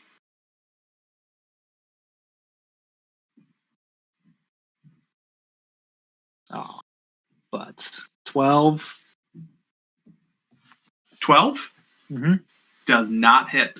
Oh, that's surprising. So you get Okay. again, try for that 1, 2, 3 punch, and only the second punch hits. So, yeah, his Or lance disappointment. any damage to him. Good answer. Good answer.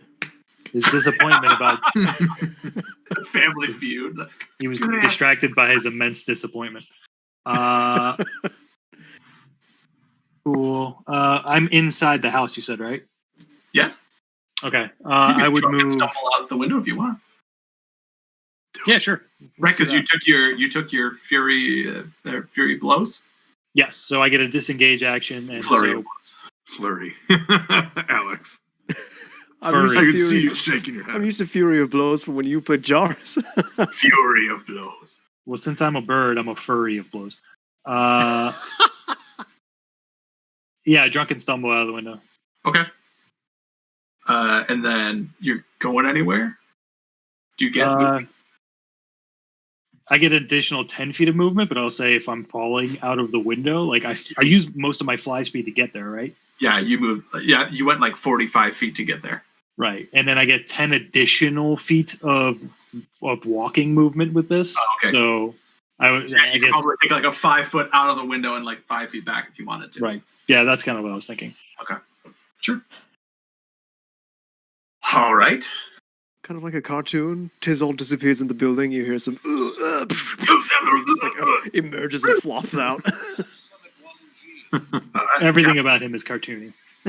Captain Verneth, now seeing this lady in front of him, has got the lack of a face. He is going to. Well, actually, that's in melee with him, so he's not going to. No, he probably will. He's just going to try and shoot her like point blank with his crossbow. Oh no. So he's going to take disadvantage.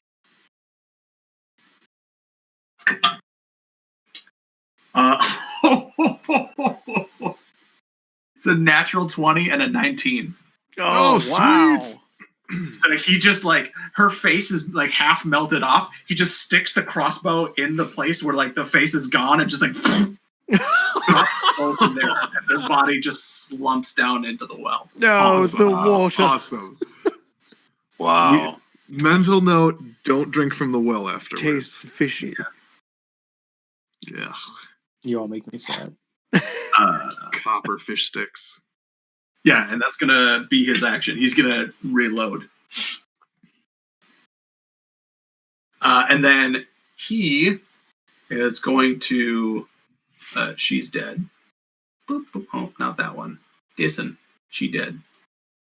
He's going to come around behind the well to get some cover. Around the well to get some cover.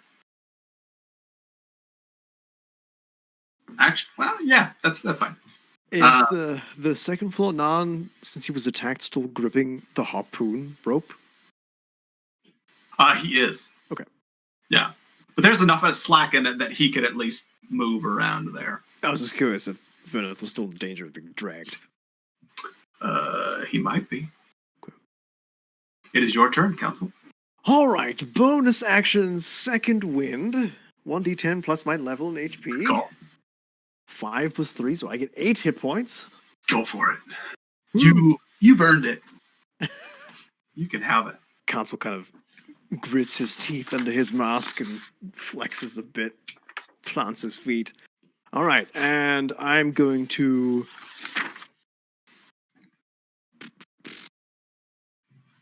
drop my crossbow and draw my scimitar and stab this guy. Go for it. 13 plus 6. What? 19? Roll me a 20.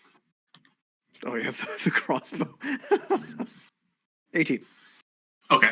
Your crossbow is fine. You drop it and it does not break. Okay. I mean, I have the one from Felix. Right, yeah. Okay. So I got a 19 to hit. 19 hits. Unfortunately, my scimitar abilities are not as strong as my crossbow abilities. 3 plus 4, 7. 7? All right. Yeah. You pull out your scimitar and just stab him right up through the center. Okay. He's not happy about it. And He's going to raise his shield between him and this guy and then point his scimitar in the direction of Felix, seeing an opening, trying to be a little bit of a battlefield commander. And I'm going to use Action Surge to get a second round, or second action. And I'm going to use Commander's Strike, one of my Battle Master maneuvers. And I'm going to point at Felix, and Council's going to say, to strike when he least expect it. Commander Strike, when you take an attack action on your turn, you could forego one of your attacks and use a bonus action to direct one of your companions to strike. When you do so, choose a friendly creature, Felix. You can see and hear and expend one superiority dice, which is a d8. That creature can immediately use its reaction to make one weapon attack and adding the superiority dice to the attack's damage. All right. So you didn't have to use your action surge to do that, though. I already made my attack. So I stabbed him, and the Commander Strike requires an attack action, and I only get one attack a round. Oh, you don't get 2 yet. My bad. That's level 5. We're on 5. Jeez. If you want to make us level 5 Hey, after this, because you level seem up to be faster, forgetting. guys. I know, right? 5 is my That's power already- spike. Council's going to be insane at level 5. But right now, I'm just a level 3 fighter. I get one attack. Go for it. I rolled a 1. No, you suck! No. I'm sorry. I'm sorry. Add the superiority die to your damage. Go ahead and roll damage. Oh no, if you miss, then that's it. Go ahead and roll damage. Oh, okay. Well, the damage was also a 1. So that's goodness. 6 plus 1d8. Plus 1d8, yeah. 10. 10. You try to swing for it. You weren't expecting this extra bit of energy, and you end up like just plowing through the wall next to it. Oh, yeah. We're Kool-Aid Manning it. Yep. Council takes a mental note not to do that to Felix again. Give him more warning. Attack the house when it least expects it. Got it. Council and his mask is doing like the pathetic meme. Pathetic. All right. Dragon.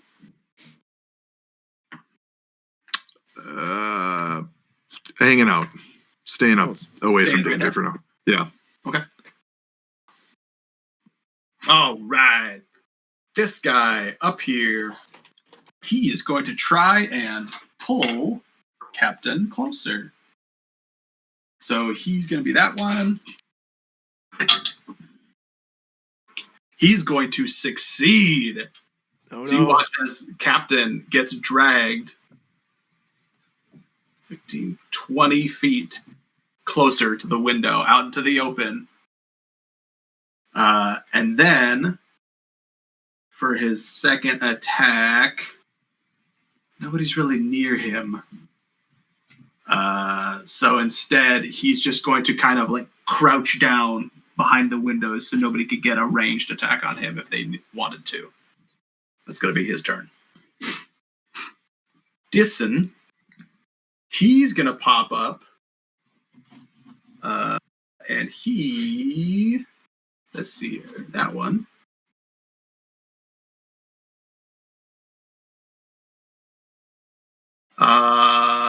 He hasn't been hit by Riven yet, so he's going to keep trying to hit Tizal. He's going to shoot at Tizal. That's a dirty 18. Hits. Okay. Real quick, do I have line of sight on the guy fighting Felix? On the guy fighting Felix. Yeah, like is there a window inside the house There that I is. can see? There is, so I Yep. can see him. Yep. I'm gonna go ahead and use a key point to deflect missile. Okay. So remove 10 plus my dex plus my level from the damage of his arrow. And if that was reduced to 0, I can then redirect it at another enemy. So Okay. 10 plus my dex plus my level is 18. I'm partially expecting Console to get a bolt in the back from this. Yeah. So You're good. What could possibly go wrong? So you watch as, so you deflect it, and so does the damage just go to the other guy? Is that how? No. So if caught, I basically spend a key point to throw it as a ranged weapon attack. So now I make a ranged weapon attack against that guy. Okay. So yeah, this male non pops over the wall, fires one of these barbed coral bolts at you, which you just turn around, snatch out of the air, and you want to kunai with chain it at the other guy. Yep, at the guy fighting Felix. Okay, Ooh, 24. Does that hit? that hits. Sweet. And I was wrong, by the way. I can do that as a reaction. The key point is to throw it. Yep. Oh. So I can just use a reaction to deflect regardless. But the key point is to actually throw it at someone else. So 24 hits. You said. What is the damage dice of the weapon? It is 1d8 piercing. Yeah, I'm going to use it. I could use either that or my martial arts, which is my hit die. Mhm. And since a D8 is more than a D4, I'm going to use that. Oh yeah, Monk's only a D4 right now. Mhm. Man, So that's going to. Oh my god, that's going to be a 6 plus my Dex 5, 11 damage. 11 damage. Yes. All right, plus a d4 of poison damage. oh dang. Oh really? Hmm. Dope. 3. You watch as this non who is fighting Felix, kind of squaring off against Felix. You catch the bolt and just chuck it through the window, and it just like nails him in the back of the head. He's still standing, but now he's got one of these nasty coral bolts sticking out, and you can watch this like black ichor like slowly start to seep underneath his like semi-transparent gooey skin. Ew. Got some drain damage. So I can He real not happy. based on seeing the bolts that they shot at me earlier, and then seeing the fact that I just did poison damage, I can surmise that these are poison darts. Yeah. I would yell that out to everyone on the battlefield. Okay. I'll dodge harder. Dodge better. All right. This guy who just got hit in the back of the head, he's going to try with the last bit of life that he has to attack Felix. Because if he moves, he's dead. Nah, he should move.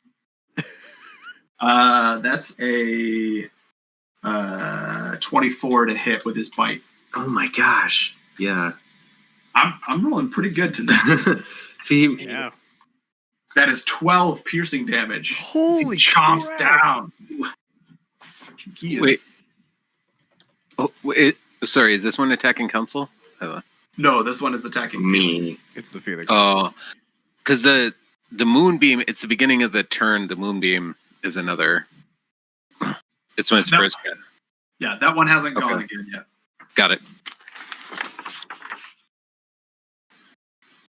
And then, okay. The next attack is only a 11 to hit. Does not hit. All right, so he About chomps time. down on you, and you can feel like the life force of him is kind of going out, and his claw attack is a little weaker than it was the last time it was able to puncture through your armor. He does not get through. He's just fish slapping against your plate mail. That one dead. This guy, he takes moonbeam damage. Start of his turn. You said Moonbeam. right, Barnabas? Yeah. Is that another Constitution save? Yep. Another Constitution save against 14. Nope. Okay, 13 radiant damage. Jeez. 13 radiant damage. Wow. Please die. Goodness. Aim that at the wall next. These guys are beefy. He is not dead, but you can see like his skin is now like beer battered. It's a little crispy. It's nasty. There's a nice Smells- aroma coming off of him. Smells like Red Lobster. I use my I- mail. Don't be cantrip. mean, Luca. I Don't be mean. cast tartar sauce. He smells like cheddar biscuits right now. He, with the last bit of life that's in him, is going to attack Council. No, he should run away. That's what he should do. First, with a bite attack, that's a natural one. Yeah. He's just going to chomp down on the barricade that you're standing in. His teeth stay in it, and his dentures come out. Goodness. And that is a dirty 22 Okay. to hit with the claw attack. Oh, not a natural 22. Yeah, not a natural 22. I keep saying dirty, thinking it's a 20, and then it's like, oh, it's a 22, not a 20, or an 18, not a 20. Like, you're rolling a D100. It's a dirty 37. That'd be a fun one shot. The game runs the same way, but everyone uses a D100 for damage and to attack and everything. Just every roll is just chaos. Congratulations, you're gods, and you don't know how to control your powers. Go. Oh, that'd be nuts. Or something, you bore a hole through the earth. If we could all be evil goblins, I'm 100% in. You take 8 slashing damage as he gets you with his claws, kind of finds a hole in your armor as well. Okay. Gashes you. How's Conso looking? He's okay. He's not pleased being struck by such a lesser creature, but you know. This one is gonna go for Tizal. She gonna attack. A tick. Want some bird kebabs? Ye. That is a miss. She rolled a 4. And the other one also gonna go for Tizal. That is a 12. It's not gonna hit. So you watch Very as lucky, 2 more sir. of these barbed bolts like stick into this house that is behind you. So the last one that shot him, he would look at her and yell, "I snatched your mother out of stream." Eating fish. She's a salmon.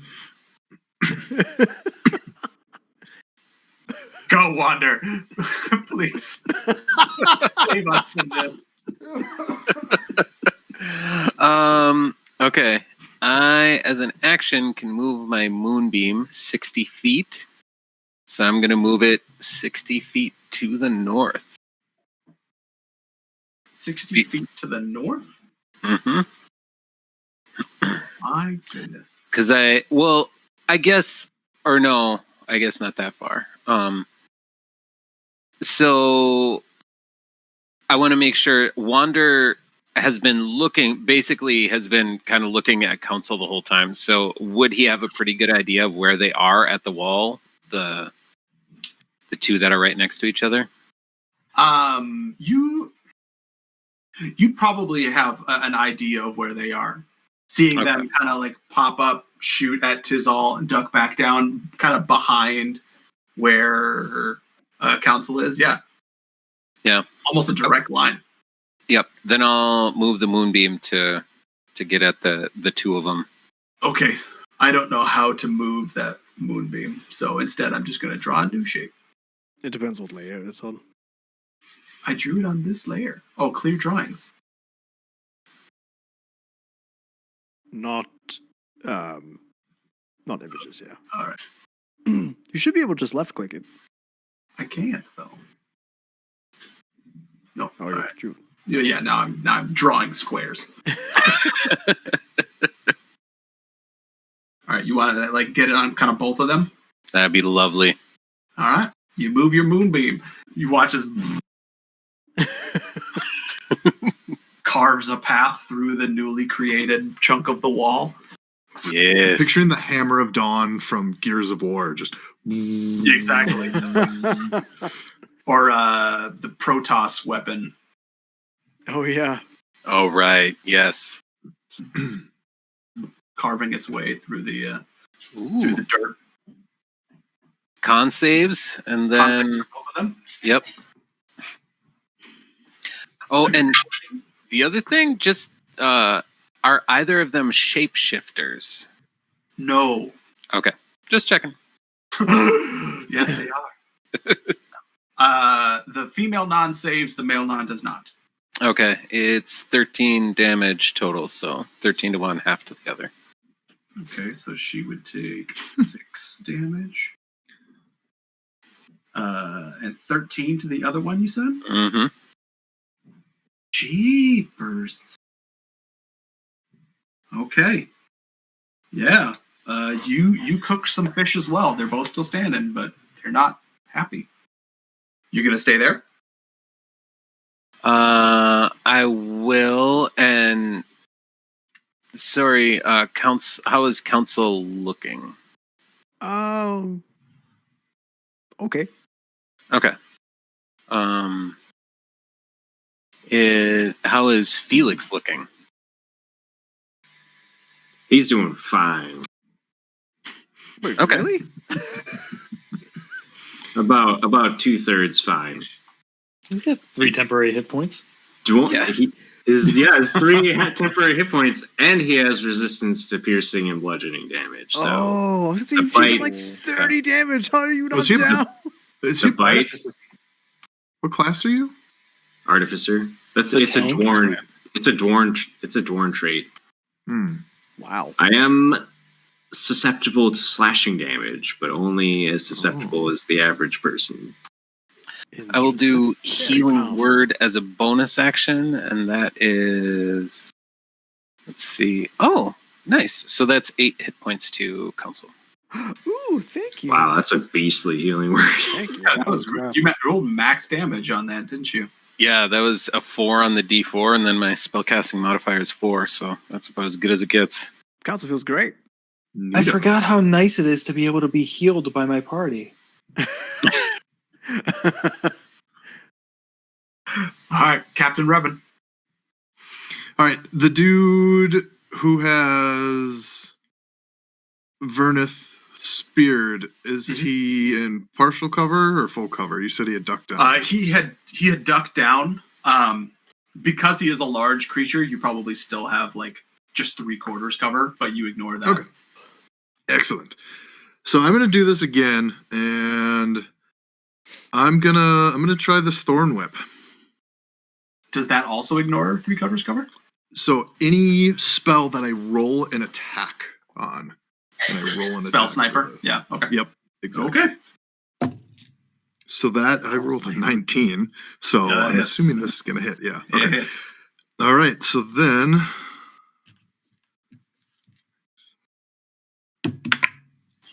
That is 6 damage, and it pulls him 10 feet closer.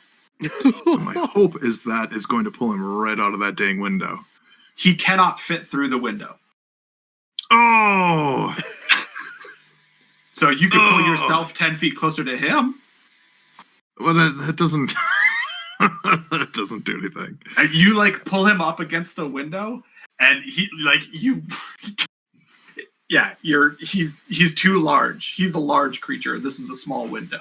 I'll get on the other side and push. I didn't account for that. Shoot, because I can even pull a large creature 10 feet closer, but the window's not big enough. I get it. Shoot. In lieu of that, I would probably let you get some additional damage on him instead.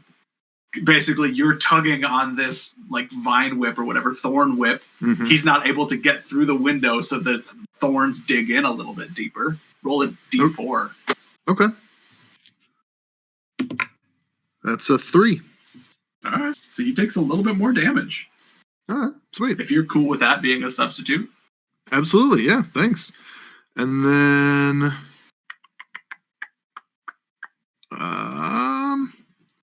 I'm gonna the other male non, the big one that was attacking Felix, he looks really bad, right? Inside the building. Yes, he is doing He terrible. looks really bad. Yep. And then the other one is kind of just all right. Which one? The one on the second floor? The one I just attacked, yeah. Yeah, he's doing okay. He's not terrible, but he's not doing great. I'm gonna use my bonus action to create a tentacle right in the middle of them. They're on different floors. Yeah, they're not. They're next to not each both other. on floor 2. Yeah, this Okay. guy's on the second floor. This guy's on the first floor. Oh, that's right. All right, I'm gonna end my turn then. Okay. Felix. So Felix, having an intelligence of 19 and understanding the cruelties of probability, is going to cast Magic Missile. And he's basically just gonna grab this non and like the magic missiles normally come out of like his fist, and he's just gonna like put his fist like point blank to the non and shoot all 3 into him. Okay.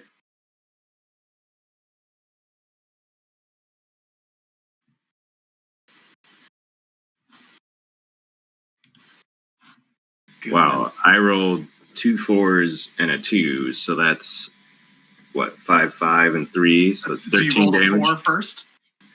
Yeah. The first bolt kills him. Oh, okay. We just say they all go into his body. Okay. So There's no way they could snake around. They're like point blank. You got a taste for point blank mutilation when you were shooting cannons into a kraken. And so you grab this non with one fist and just splurge.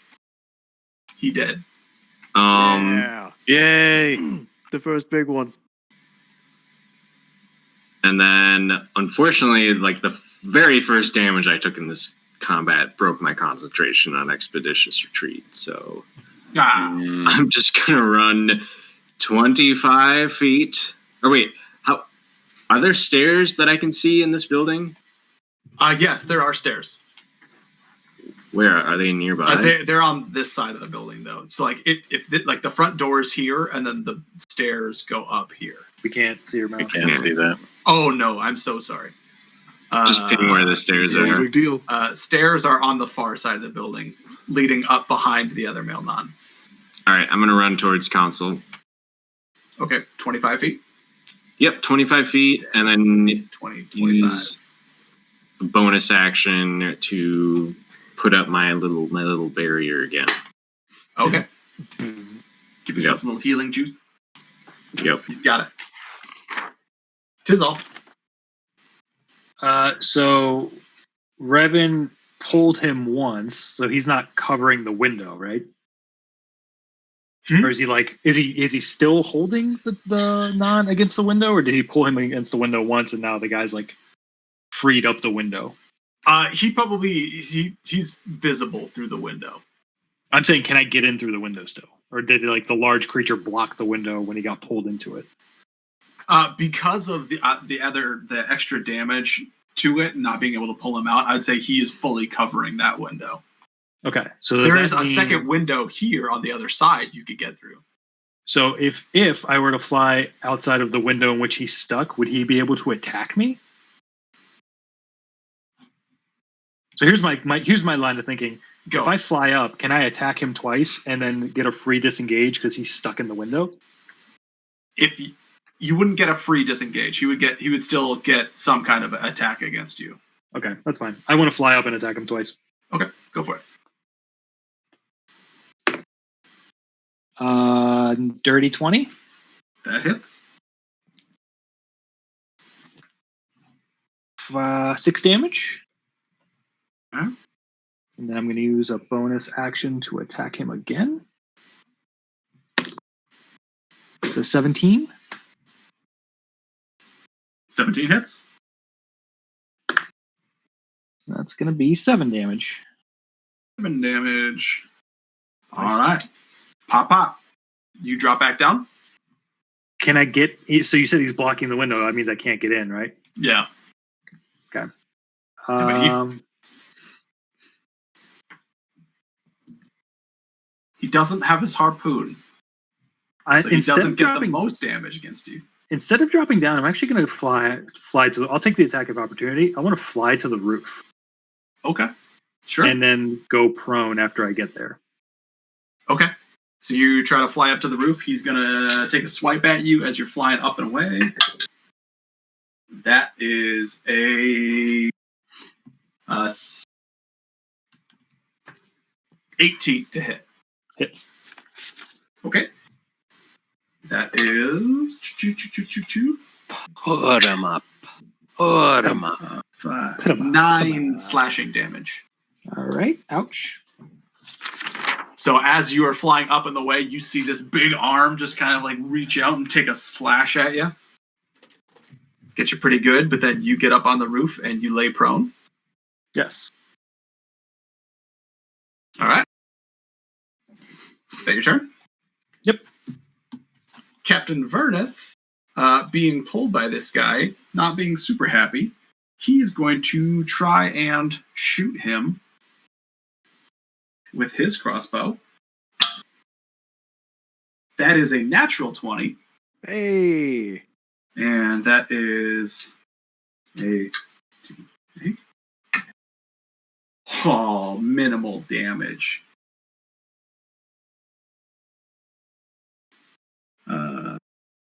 Gets a bolt into this thing, reloads, and then runs back behind the well for cover.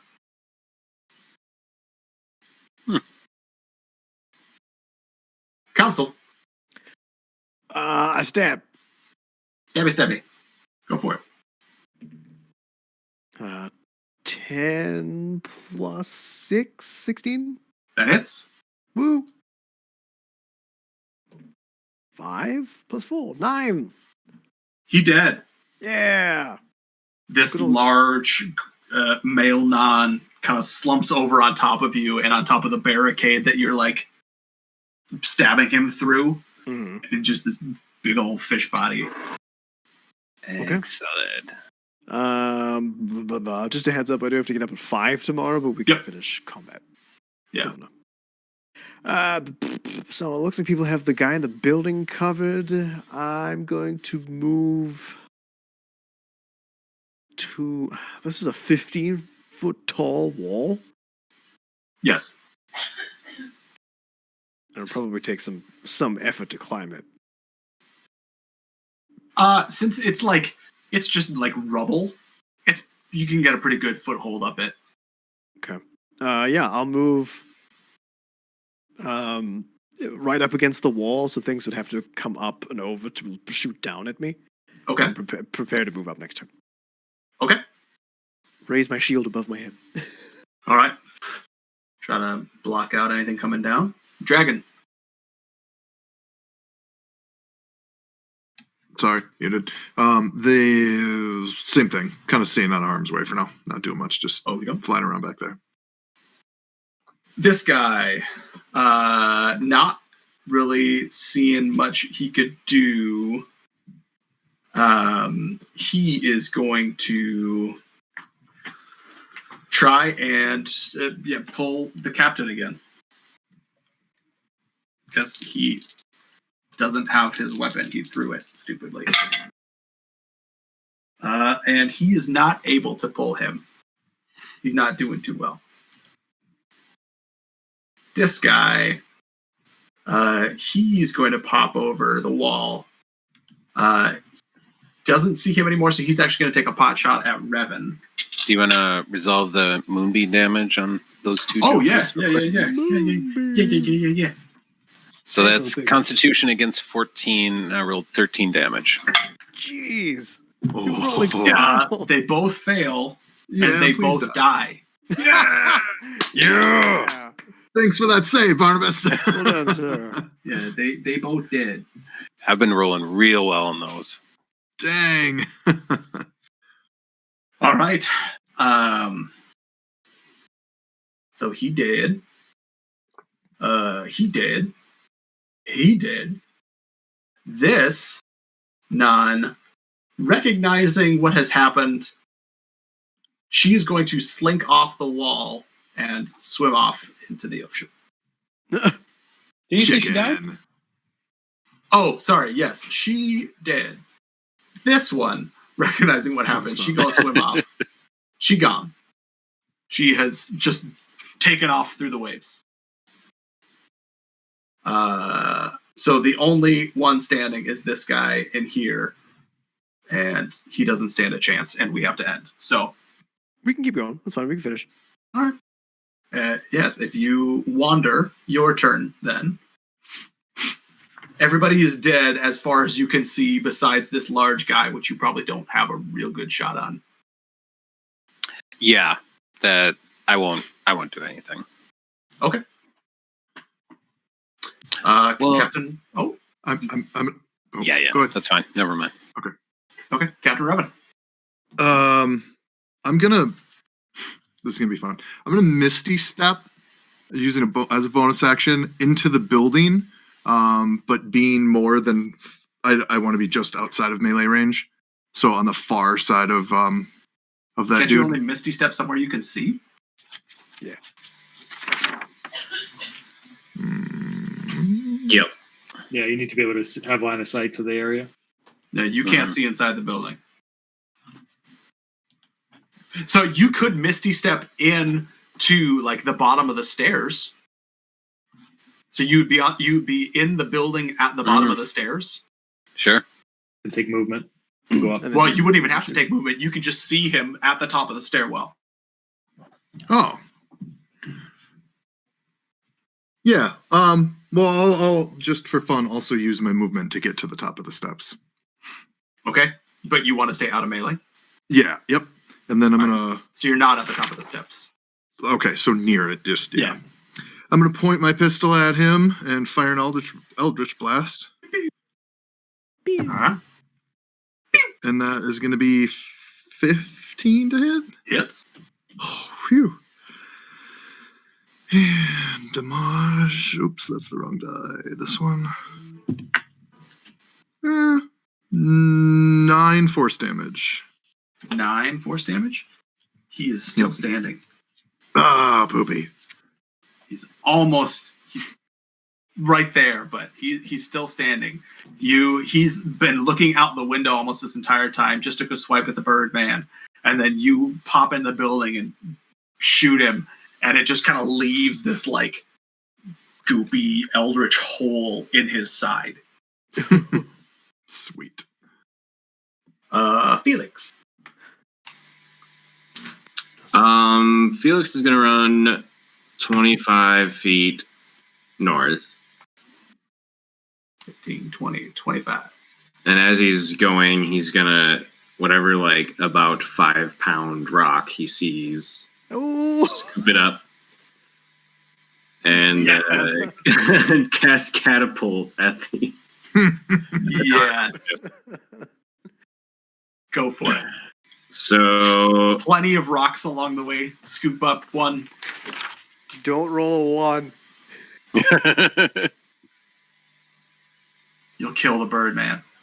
So I just realized that this has a range of 60 feet, and the object flies 90 feet.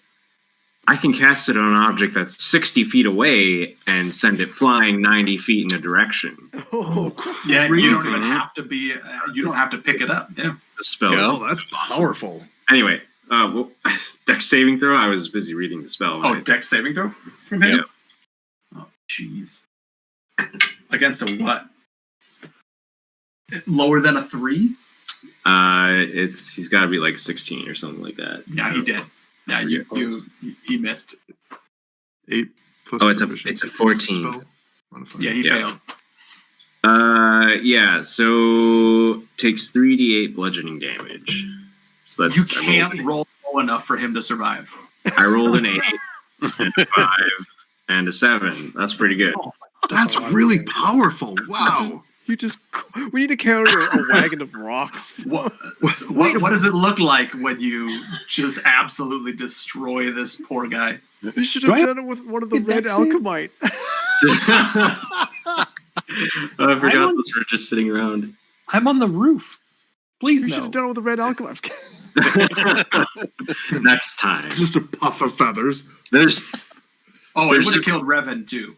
there's And just then Revan nothing. would've- There's just nothing where his Just a chest. chain reaction.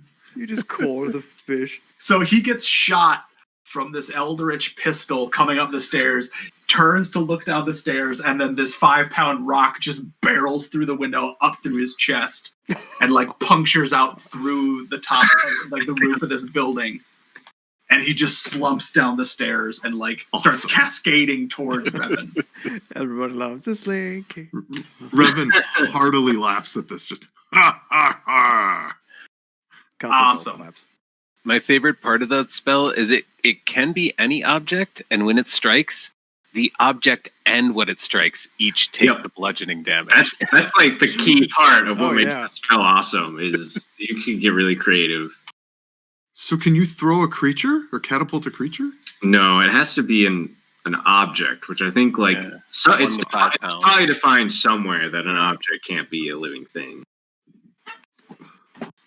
All right. Cool. Well, you guys, Launching ended hedgehogs at that. people. that was great. That One was at the, awesome. I'm at the glad you higher saved levels. Ernest.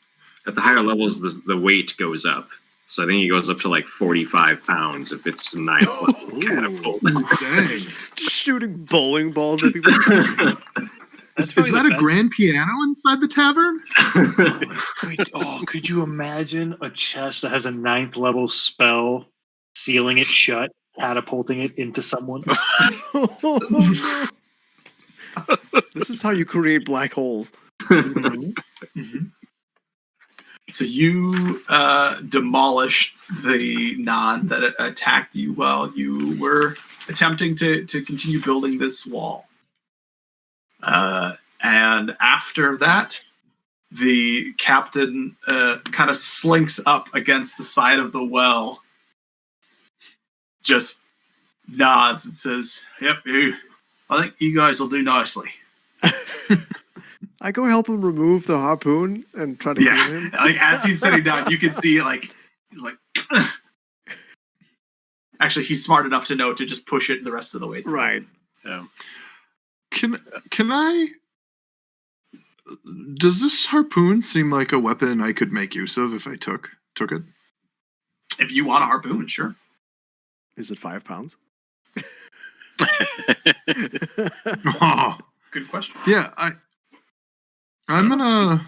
You could always throw it at me. Oh, before we end, since we're doing stuff, how many bolts do I recover? Oh, of their like poison bolts? As Or of many as your I own? can get. Let's see. I'll say that you can recover 7, Oh, 3 of which are the poison ones. So they just do an additional D4 damage. okay. Thank you. Does that harpoon have any special stats, or is it just whatever a harpoon stats are? or- Yeah, it's just a harpoon. Okay. That'd be Which kind of fun. is it's 2 pounds. So yeah, you could definitely use that as a weapon. Okay. All right. Yeah, Sweet. that is all. Is all. That was fun. Lots of Tis all. nice info. Yeah. Lots of good info. Lots of good combat. Mhm. I like this group. Sadly, not good music. You'll figure it out. Still had fun. I gotta figure out what's going on with that. Adam, have you ever shot your gun around us? No, that was the Yeah. first time he's used ultrasonic. Well, no, He it was used it on the boat during the cinematic. Oh, the Yeah. Oh, that's why I didn't. because I didn't.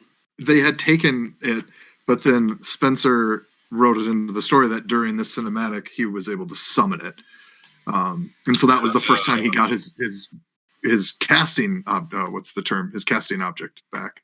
focus. Yeah, Yeah. yeah. His arcane like, focus. Like Felix is over here trying to invent a pistol, and you just have one. It's like I need to study that thing. If it's magical, it probably won't be Can I- much use. Well, it's a Mechanic- flintlock, but it has magical properties. So I mean, it is at its core a standard pistol. That is Look. correct. Felix heard the gunshot, and he's going to ask about it. Sure. So the thing that Alex did